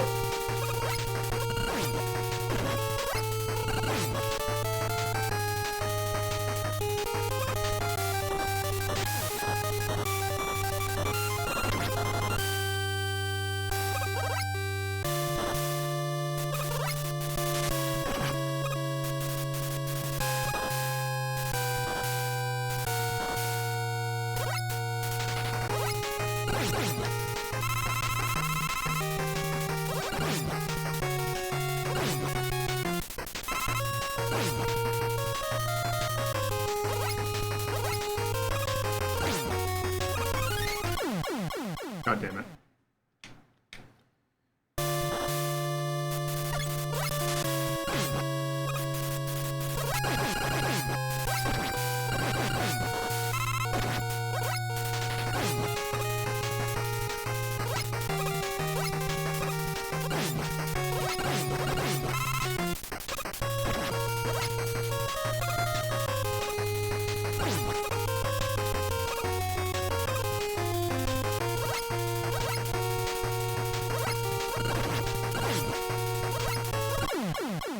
Damn it.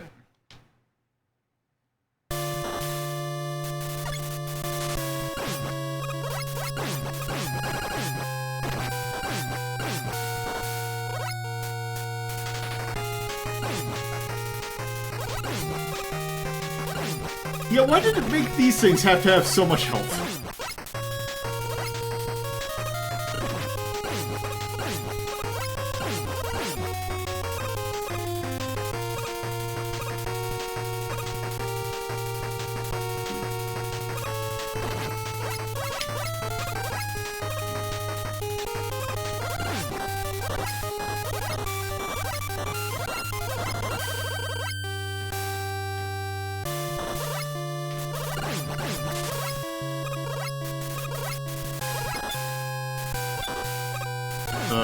There we go.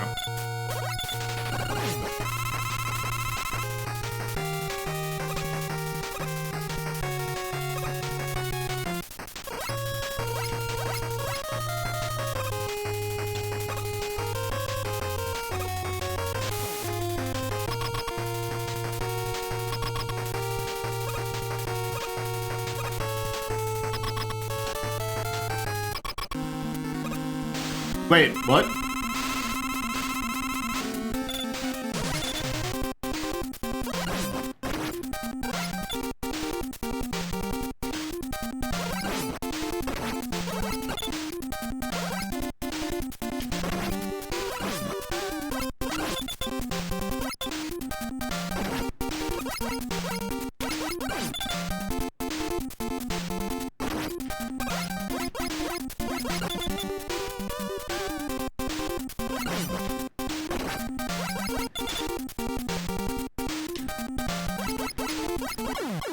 Damn it.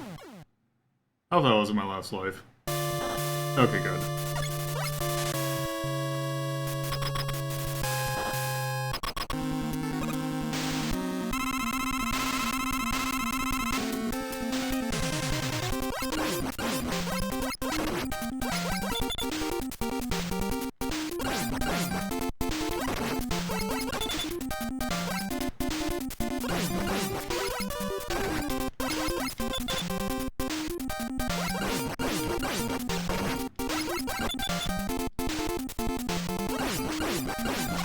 Whoa! Get a quick thunder hit. Alright, let's try. Oh good, here we go.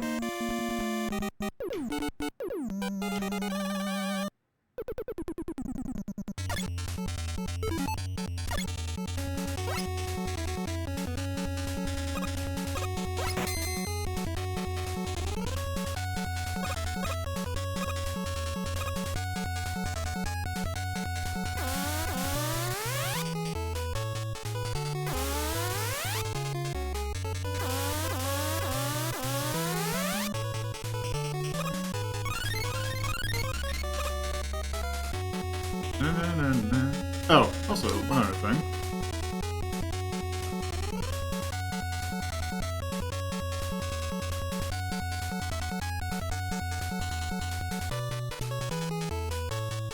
Forgot to reset my camera.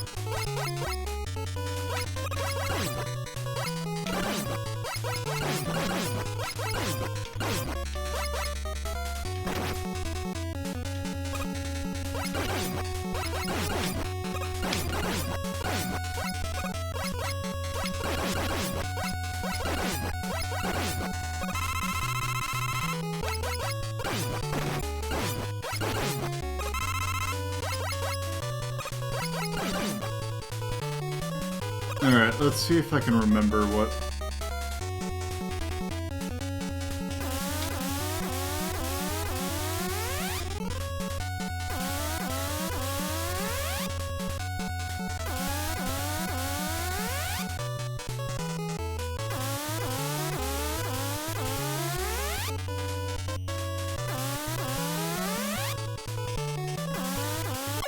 Nope.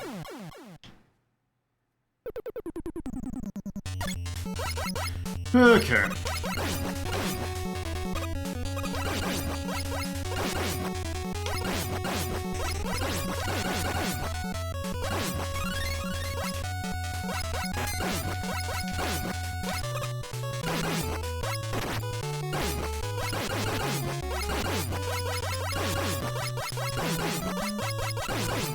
Yeah, it's a little bit of a weaker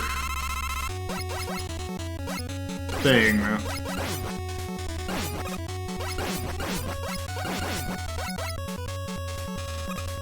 Like, it's cute, but also...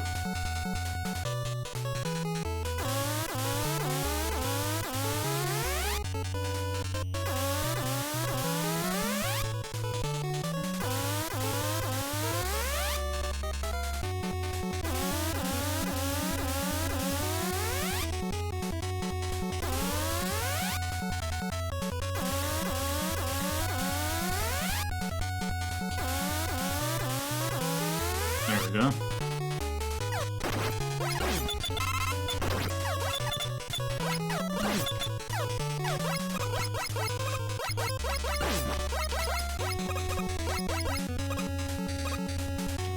Alright, let's see if...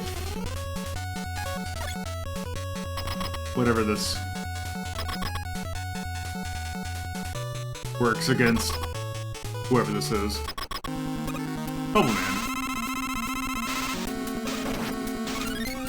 Oh. Well, that would have been good to know.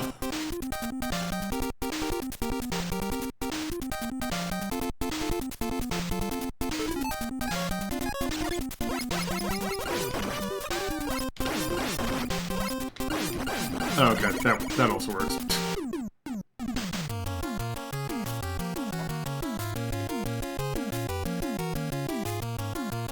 Alright.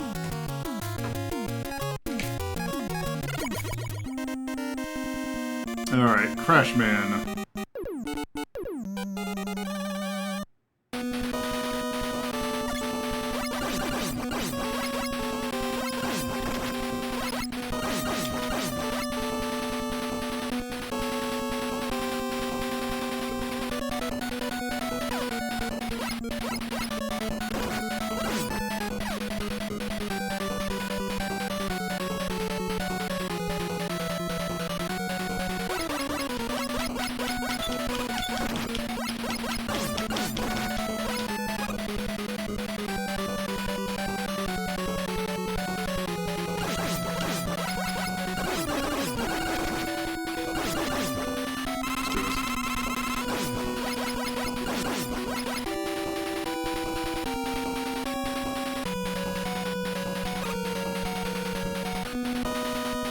Yeah, it's...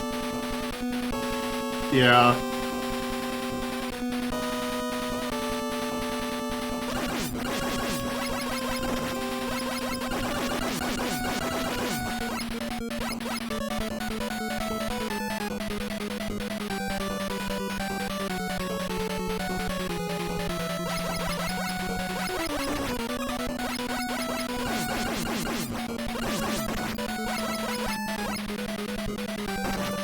Also, these things taking, like, 7 bajillion hits is also not... Okay, that's that one. You know what, let's take a look at some of the other seeds, because I think we kind of get the joke of this.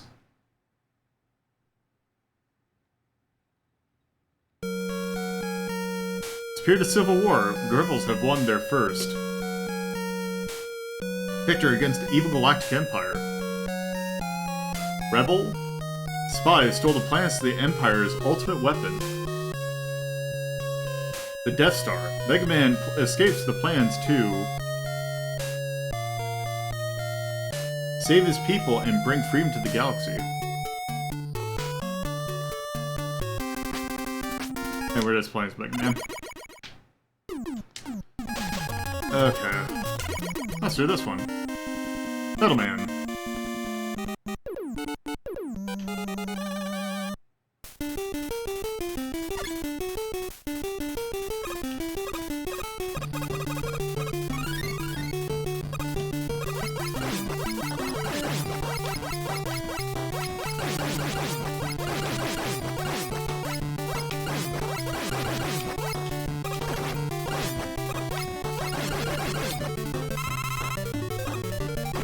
Damn it. You know, it's fitting for this music, actually, to have the thing where the things move either back forward or backward.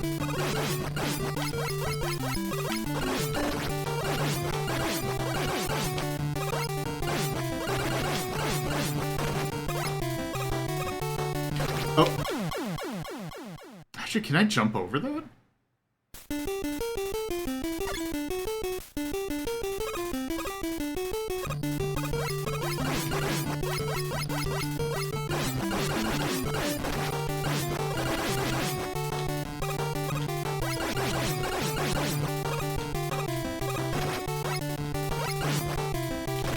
Nope. I don't think I could jump over that. I don't know if this checks for whether things are actually possible. Let's try another stage. Okay, another quick man.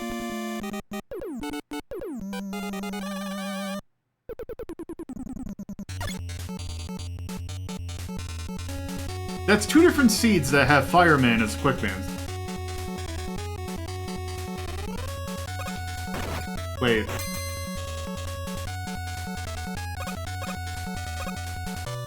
Is this the same... Oh, no, that's different.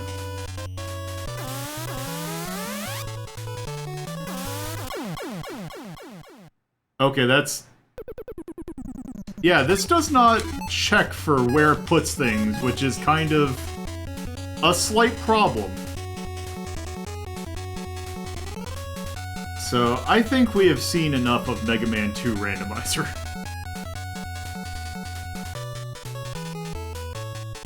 So, let me go ahead and... I don't even know if I'm going to put this on... You know what? No, I might as well. Okay. Yeah, Mega Man 2 Randomizer. J1E4.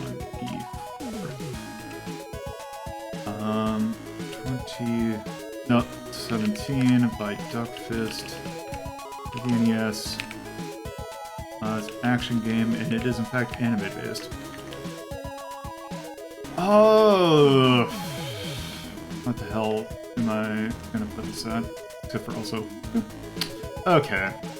What else are we gonna do this at?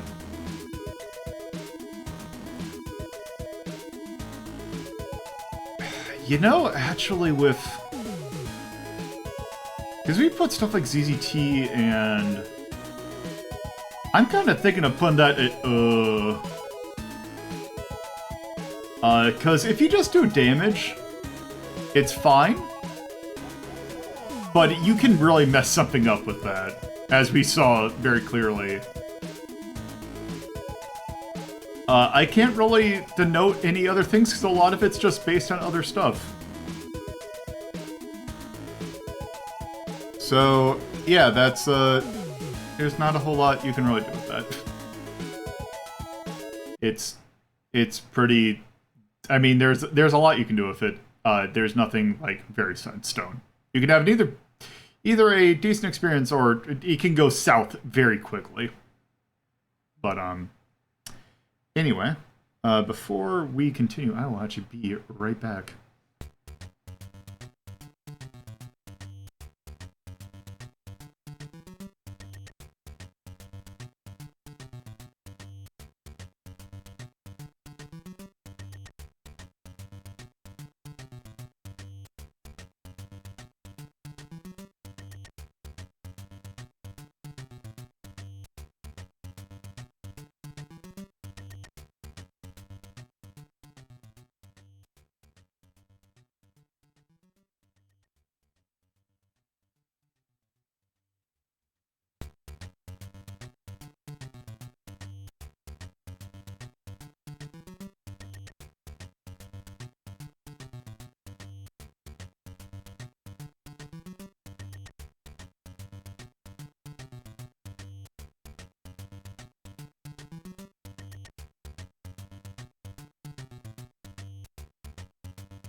All right, so that is. How's that for that? Also, let me actually sit in my chair properly. Okay, so let's go pull a thing. We are actually getting rather close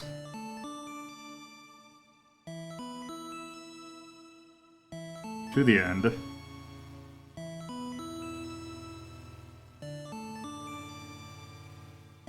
And here's our range.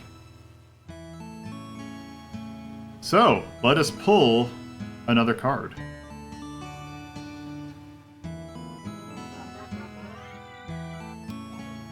Oh, and it is a 4, so we are in fact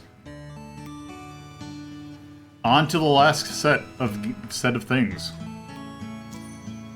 Also, it means there is no pull. We are going to be doing the next thing.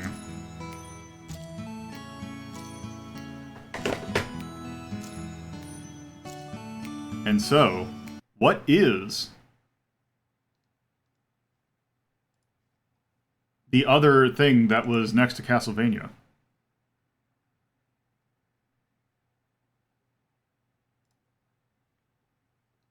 Space Invaders Invincible Collection. This is a collection of Space Invaders games that's available, I think, on... I want to say it's available on PC as well as other consoles. But this will be looking at the Switch version. Let me go ahead and pull this up.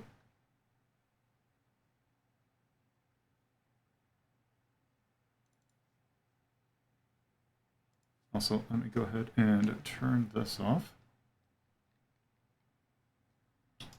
So, let us load this up. Space Invaders Invincible Collection came out in 2020. This will be taking a look at the Switch version. And it is a compilation of Space Invaders games. Let's see. And let's go here, except also we're not... unfortunately, we are not going to be taking a look at...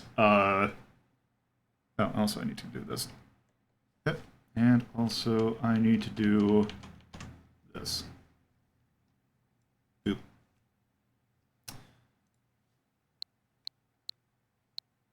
Okay, hopefully that's not going to be too loud.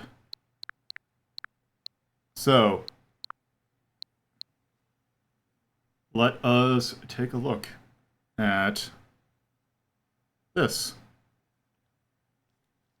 Space Invaders Invincible collection. It also comes... I just want to put out something there.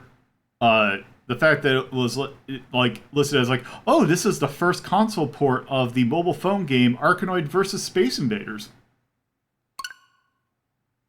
Let's just load that up real quick.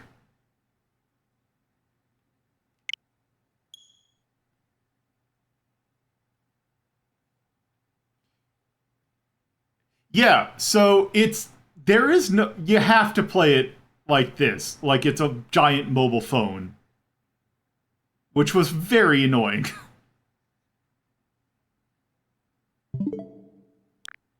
So just a little warning for that. Also, let's actually go into the collection.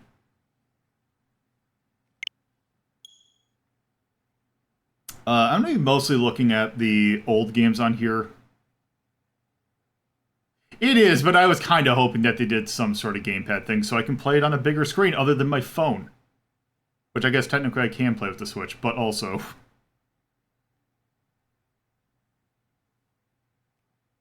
Let's see, Taito Crayware. Yeah, it's handheld mode or nothing.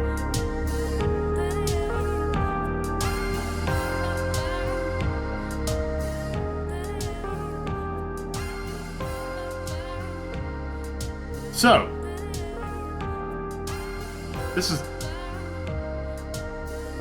a good music.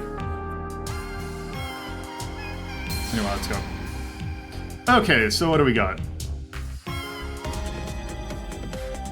We got Space Invaders. We got Space Invaders. We got Space Invaders Part 2. We got Lunar Rescue. We got Space Cyclone. We got Majestic 12. The Space Invaders Part 4? Super Space Invaders 91. Space Invaders DX. Space Invaders Extreme. And Space Invaders Gigamix 40. I'm gonna skip Space Invaders Extreme because that's kind of its own thing. And I kind of wanted to focus on the old Space Invaders because that is what we took a look at in the first episode of Ranking of Shmups. So let's, I guess, just go with the original version.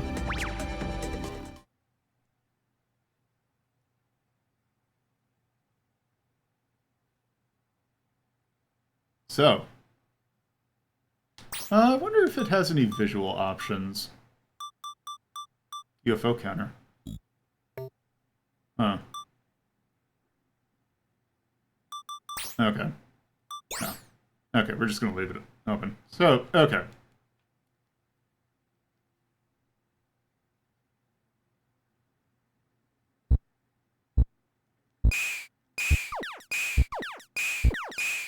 It's Space Invaders. You shoot the Space Invaders.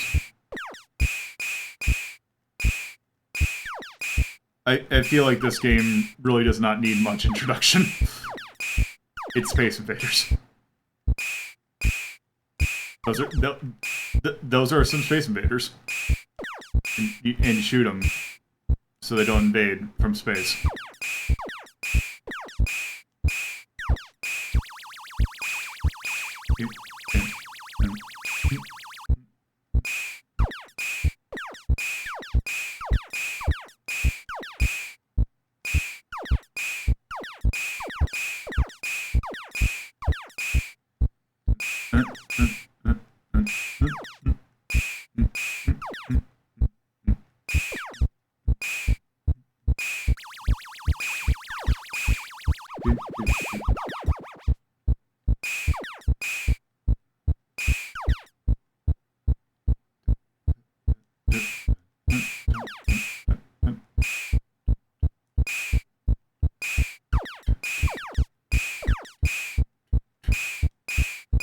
Damn it.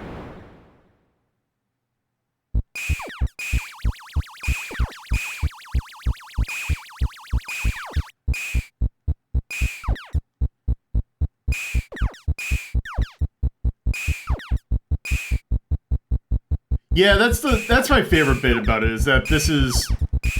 The little speed up is not, like, intended. There we go. and when you do it again.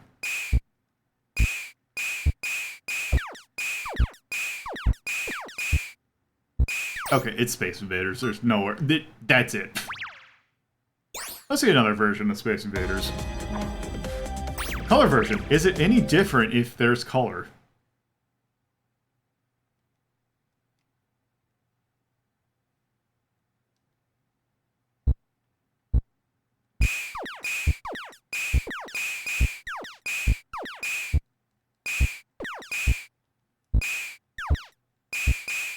It turns out no. It is in fact Space Invaders.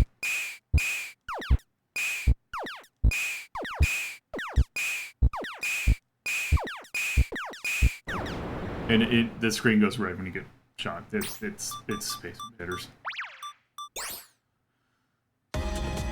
Now, here's where we get some interesting stuff. Space Invaders Part 2, because a lot of these things that have Space Invaders barely touch the really weird, like, things that use the Space Invaders engine, but aren't.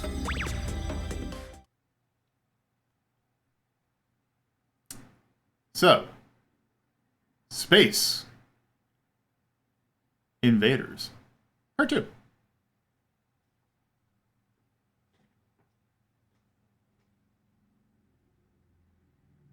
Yeah, so the thing is that, you would imagine that they put, yeah, because you can see there's a little bit of elaborate, like, a little bit more animation. Let's actually just go ahead and do it. There's no Space Invaders 95 on here. Why would you not have Space Invaders 95?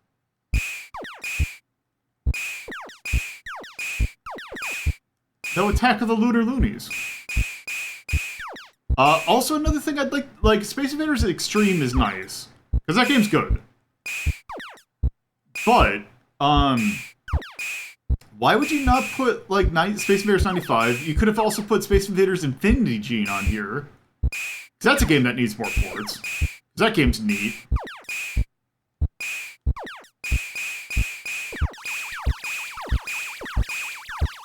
So yeah, unfortunately we don't see the main differences of this version until we get to the others, once we beat the first stage, I think. Because for the most part, this is just Space Invaders, but more so.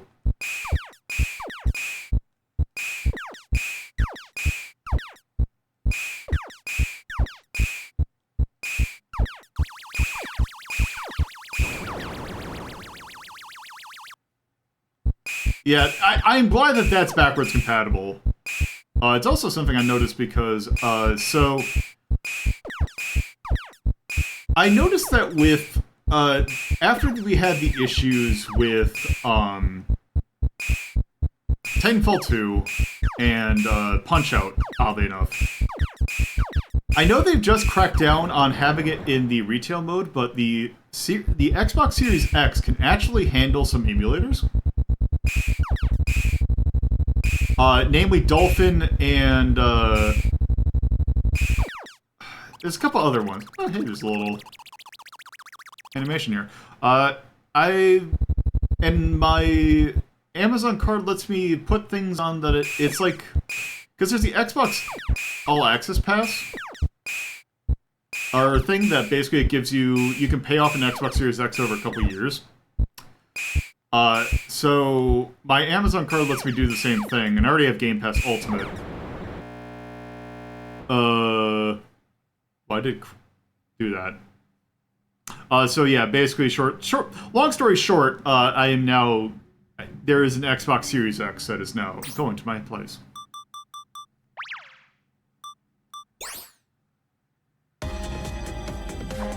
Lunar Rescue. I am not sure what this game is. 1979. Please, insert coin. What is this?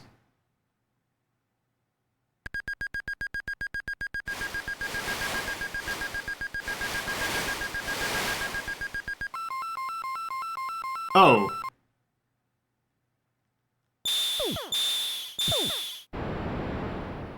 Wait, what?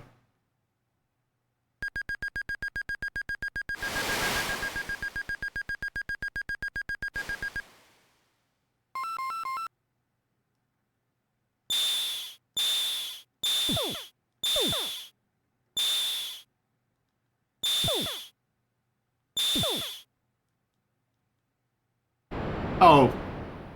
Damn. Oh, whoops. Let's try that again.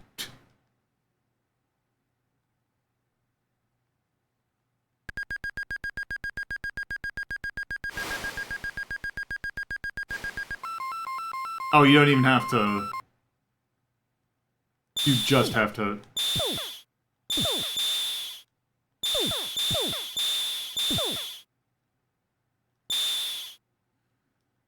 Oh, please don't tell me that I have to...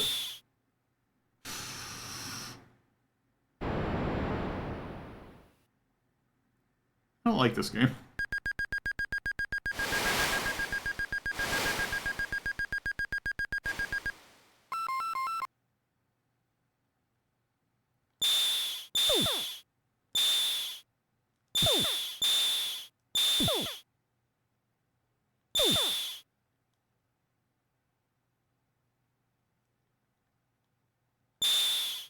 There we go. Okay.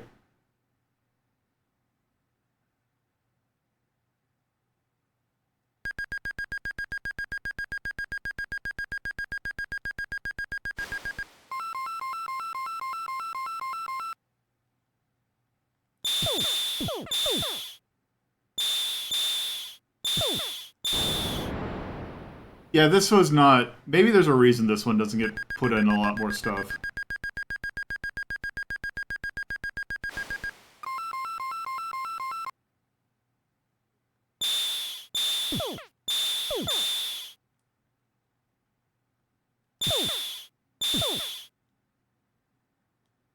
Okay, that should be good.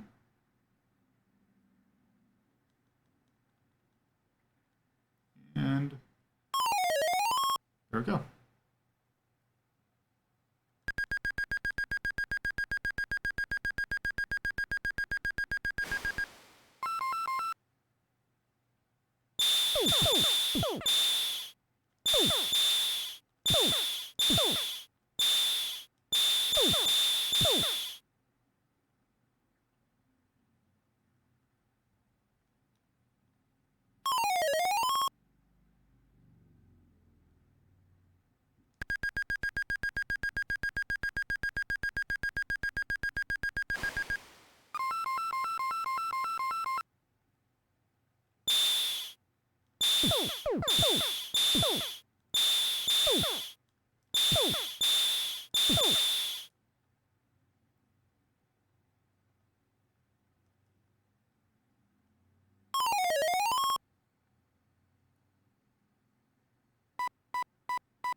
I did it.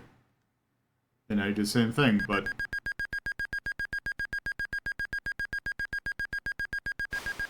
damn it. Okay. Well, that's Lunar Rescue. That was a video game from 1979. Space Cyclone.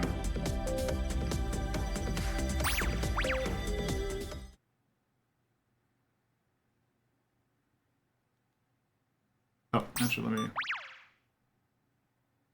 let's see, what is a tracked mode?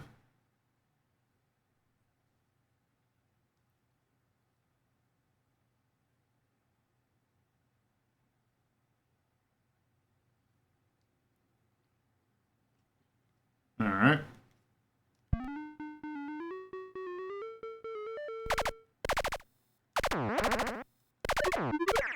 These sound effects are something.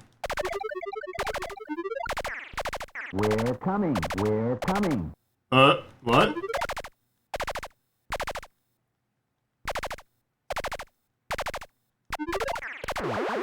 coming. We're coming.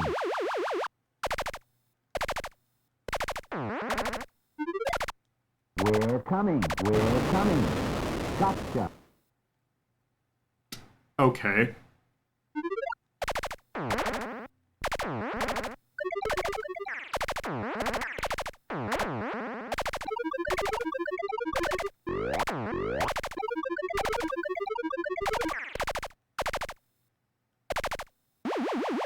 Watch out.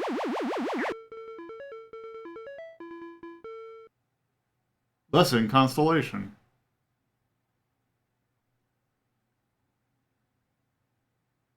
The Great Bear.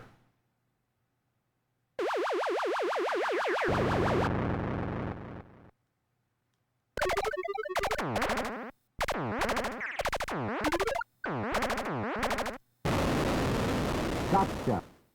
Gotcha.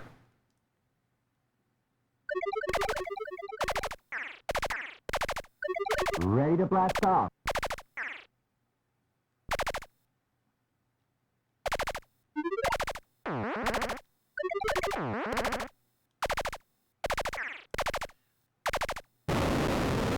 Gotcha. Okay, I'm curious about something.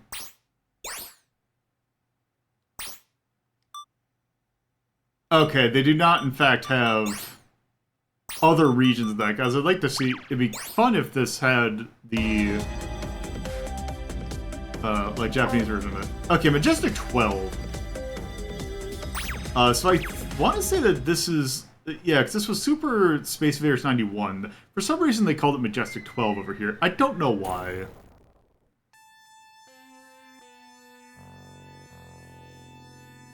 But this got, I believe, is available for the Genesis. Because this is right around the time that they were doing things like Bullfied.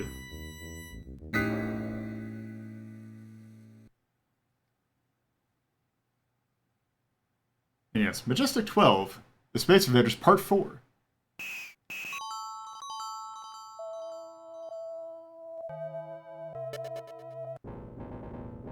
Majestic code... Alright.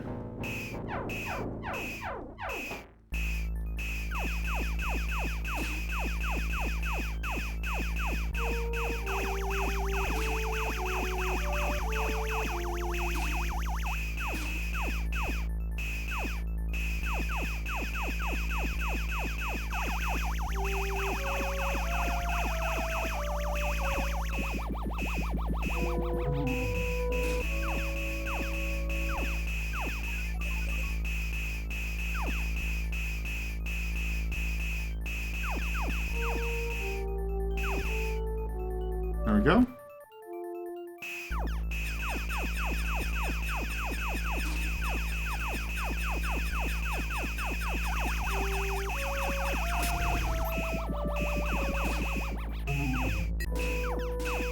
Ooh. Fancy.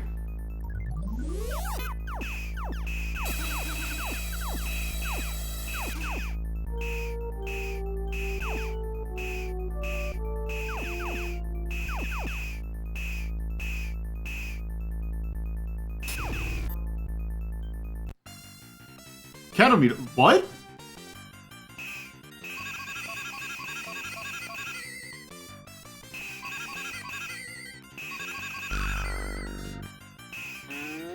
Oh.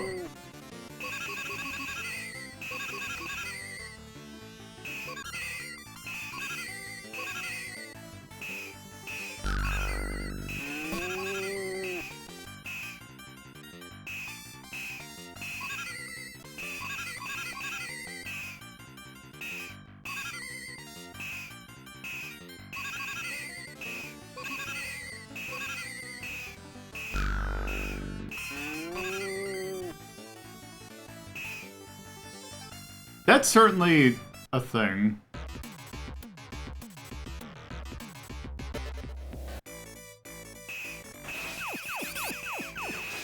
So yeah, this is basically just... It's like Galaga 88, but with Space Invaders. This isn't that bad.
Oh, armor. Okay.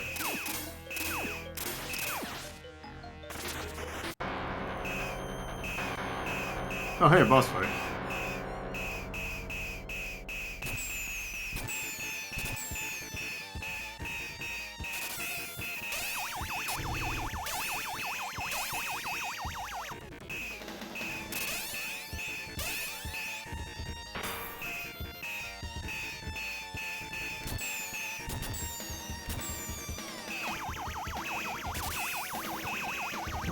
Oh.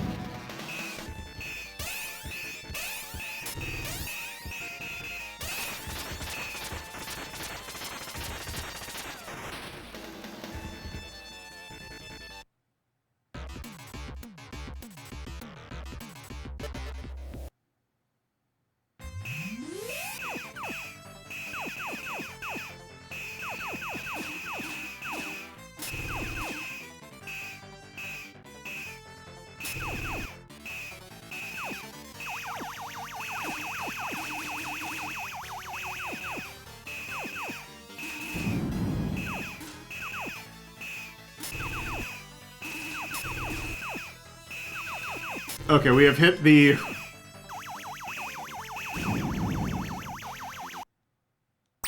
Oh. Oh.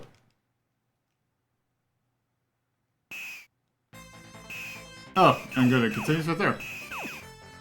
That's kind of neat. Okay, so let's see what other games are on here. Super Space Invaders 91. This one, if I remember correctly, is a lot more of a disappointment. Oh, wait, what? Oh, wait, it's... Wait. It's... Oh, it's the same game. Wait, what?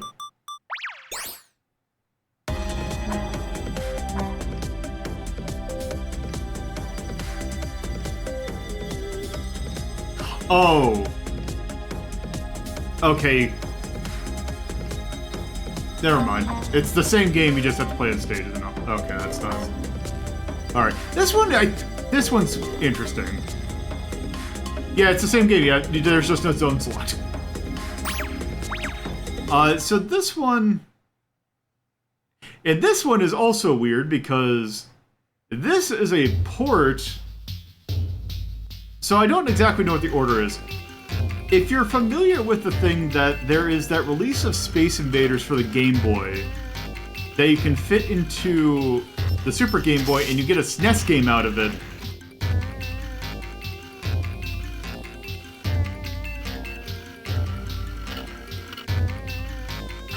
Yeah, no, this game retails for $60. I did not get it for $60.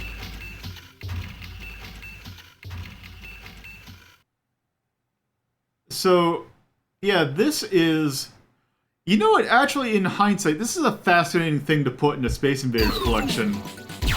Because it's just a collection of Space Invaders. Like, it's just the same things we did, except you can... Like, it's a Space Invaders collection inside of a Space Invaders collection. Though that being said... You can do parody game in this one. And you can play as... You play as Tiki from New Zealand Story, and you shoot against other enemies from New Zealand Story.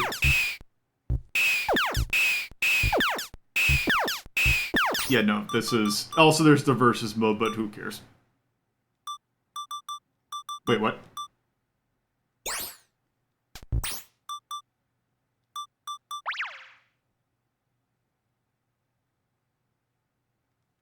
Okay. Wait. Okay, there we go.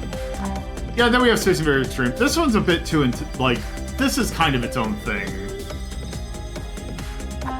And then I'll just show this off real quick, because this is also a thing. So this is something that came out relatively, like, this is, yeah, 2020. But it's...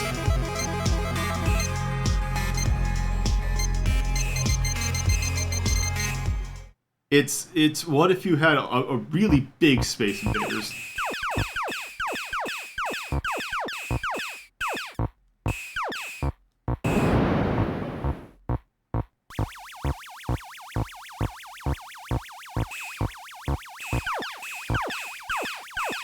It's Space Invaders, but more so.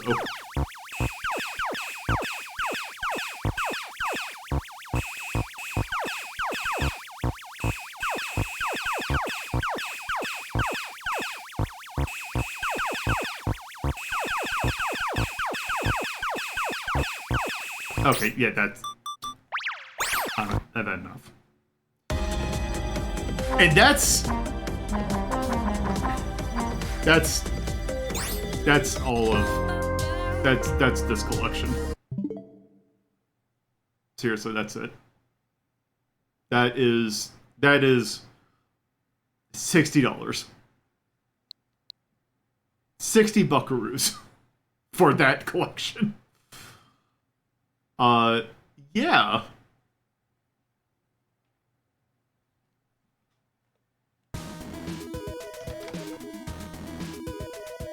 Yeah. So,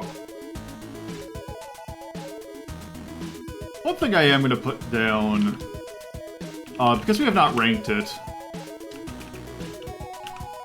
we have not done Majestic 12 yet, so I'm going to put that on there, its own thing. That one I'm going to say came out in 1990 by Taito. That was an arcade game. As a shmup. There was, in fact, an attempt. Oh, that was not. That.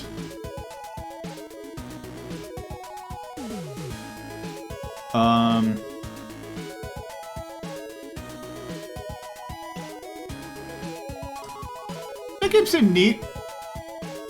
I want to say we put Space Invaders... Where did we put Space... We put Space Invaders... You know what, also... Space Invaders? I don't think that's a D, I think that's a C. It is the average of games. Oh wait, no, that's PlayStation 1. Oh, you can keep your D. You go away. Yeah, why didn't they go to play Space Station? Whatever.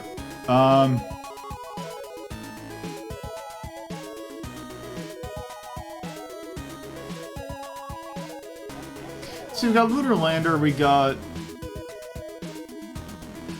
Hyperzone, Dragon Breed. You know, I'm thinking that's a B.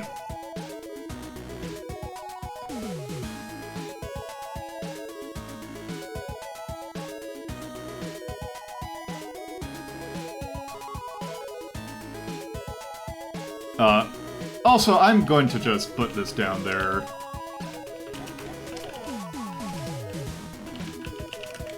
Because just on terms of... This came out in 2020, Taito. Switch. Compilation. 80s. That's a... For a collection of what that is a poor collection. F+.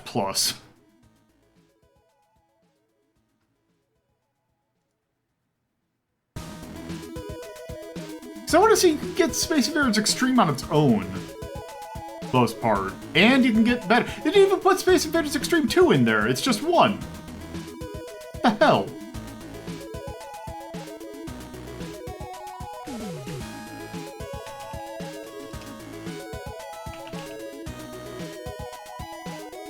It's just disappointment. The thing's just disappointment.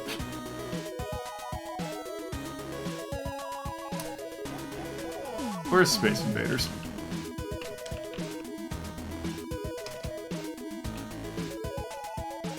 Yeah, Space Invaders Extreme. It's a very good game. Okay, it is at sea. You know what? That's where I'd put it anyway. Oh, it's like me also.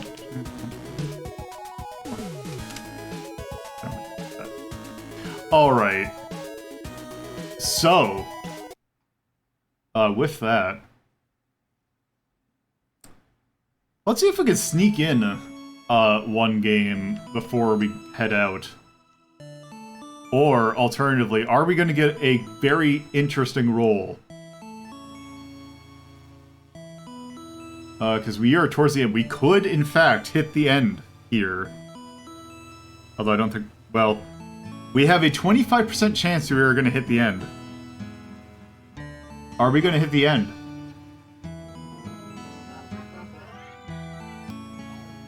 We are not.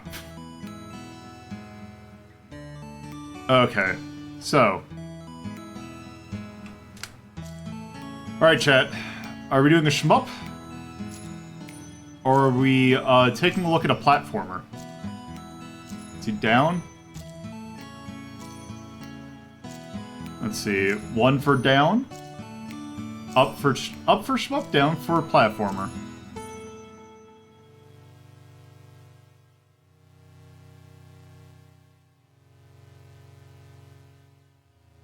Let's see. Down, down. You know what? I think we're gonna go down then. So, what game are we taking a look at here? Super Star Wars. Note this little thing. Classical platforming. Remember that the first episode of Retro Ink Rhapsody was on May 4th. So may the 4th be with us, because this game sucks.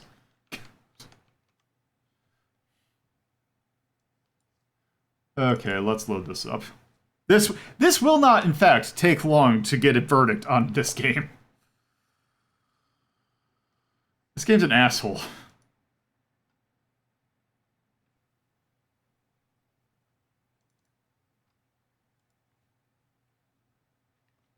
So, I'm gonna bring up the controller.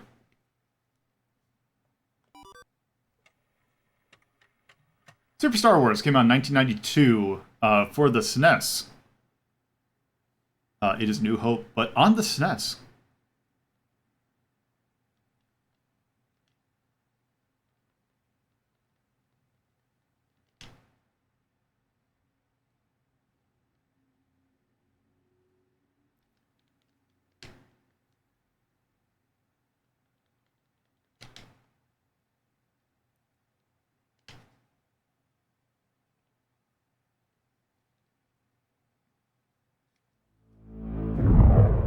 Yep, also, let me do this.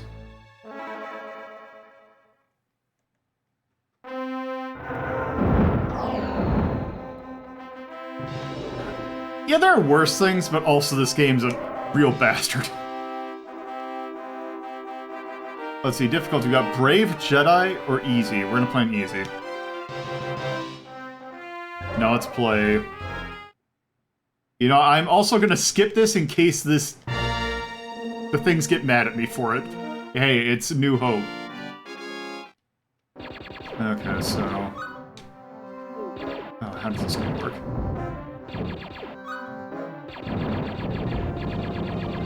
I want to say, I just saw someone put in a improvement patch for this game.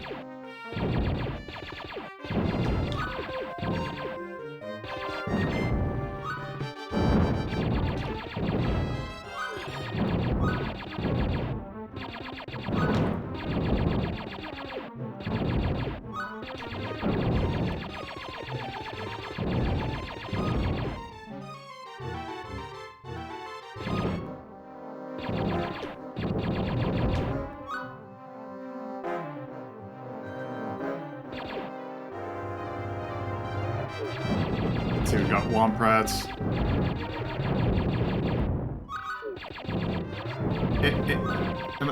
Come on.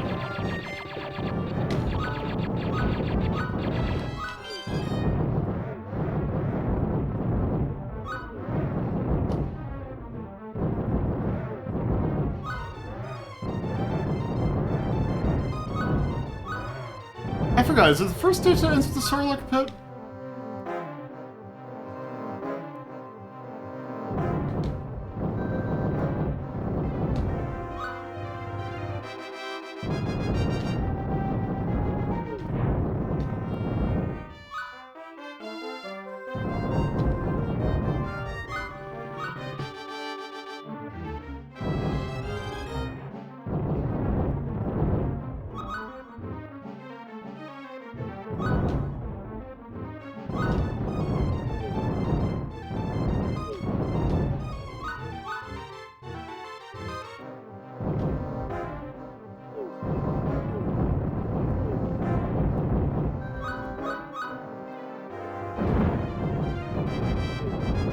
Oh, that's right, there's a slide.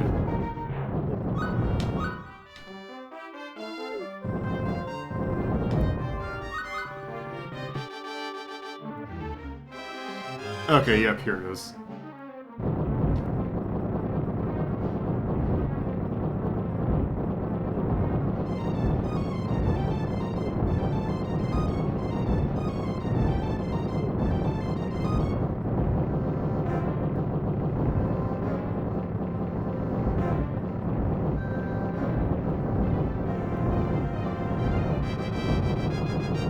Yeah, just a bit.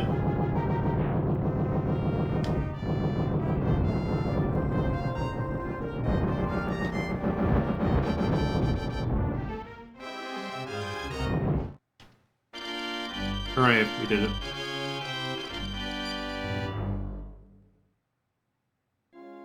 Over here. Hey, hey, hey, please help. I am C-3PO, human-cyborg relations. Something terrible has happened. Let's not get in trouble for as much non-interrupt... Oh, right, this section.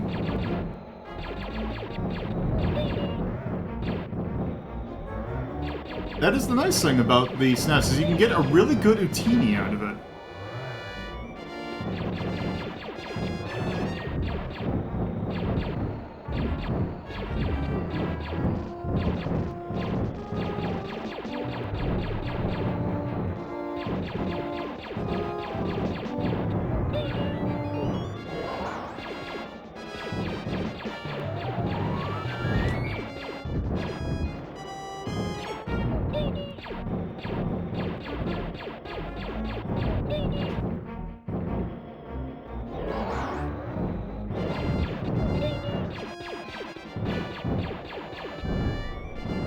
Yeah, it's like it's like I'm on Tatooine myself. Ow, I died.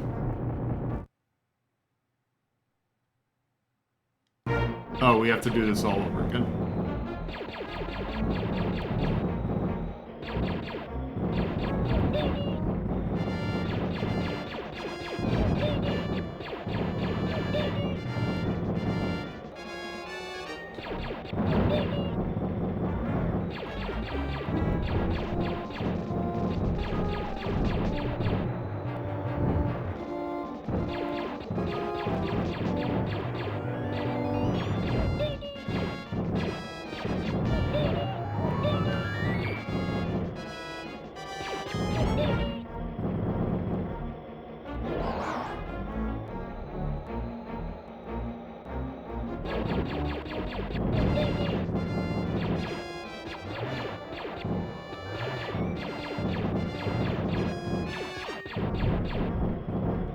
Is this the game or the other ones where you could kill the certain amount of it? I can't remember.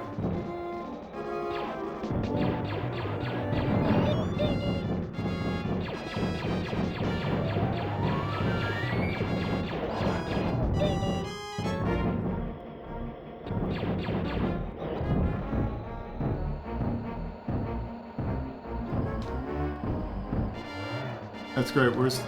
Where's the sand color? Oh, there it is.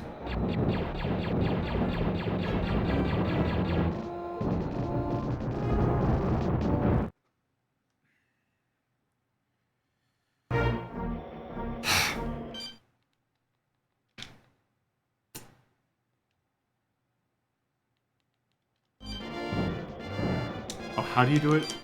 Is it...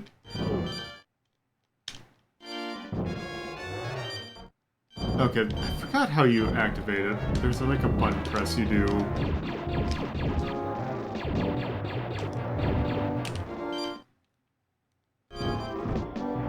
Hopefully I don't need multiple controllers for this.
It's press start on controller 2.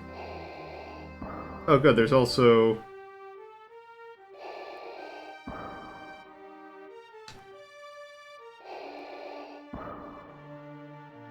Actually, you know what? Where's my... Let's see, which port is it to? Okay, you know what? I'm not... You know, I'm not gonna bother touching that. You know, I think actually... I know we're probably calling it a little early, but I think I'm good, because I'm looking at the time, and also we have taken a look at this game on this show before. Well, not on this show. I don't really think we're going to see much more of this. So we're just going to recheck to see where it is on the list.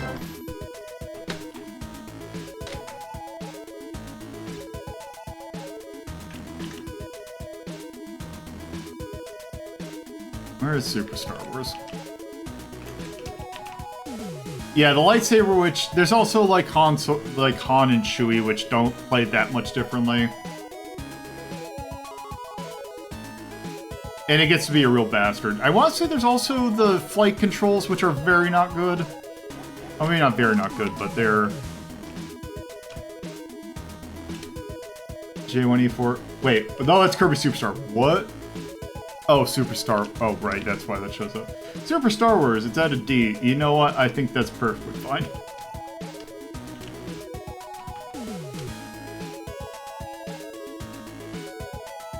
It is, but it's weird. It's not like Return of the Jedi, where you have to do that... Yeah, that one was kind of a bastard. Well. Anyway... with that, let's go back here.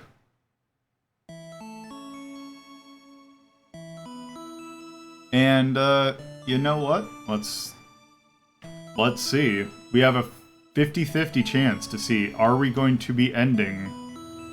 We're on the final game, starting up next time. Let's go ahead and roll them bones. 4! So yes, we are going to be starting out next episode with the final game of the Crosstime Lull set. And what, pray tell, are we going to end up? So this entire thing has basically been taking a look at something that we've done in the past, and like you see things like Super Mario All-Stars and Alex Kidd Miracle World and Punch-Out. I feel like there is another game that kind of want to take a look at that had a very interesting reimagining to it. So next Sunday, we are going to be starting our look at the Resident Evil 2 remake. The one that came out a couple years ago. So we're going to be looking at extremely babyface Leon Kennedy and Claire. Claire just looks fine. So yeah, that'll be next Sunday. So that is a very interesting game. So we're gonna just yeah. So with that, let us go ahead and wrap this bad boy up. So, thank you all for watching.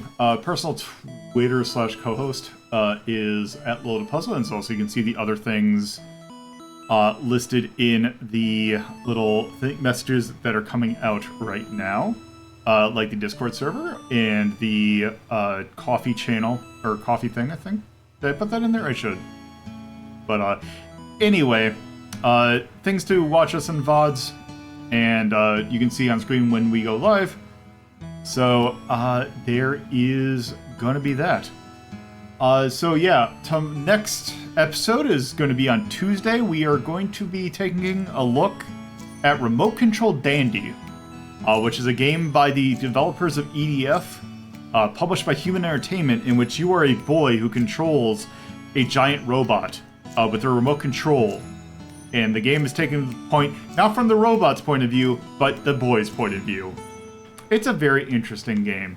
Anyway, I'm going to send you all over to Bear, who is doing a double Dragon Day. So, other Dragon, Kelif, actually, they're going to be doing co-op games in a wheel. So that'll be fun. So I'm going to send you all over there. I don't know if they're starting exactly quite yet, but they should be starting soon. So with that, thank you all for watching. I hope you have a good rest of whatever time it is when you're watching. So later. Oop. What? Oh, there it is. Okay, there we go.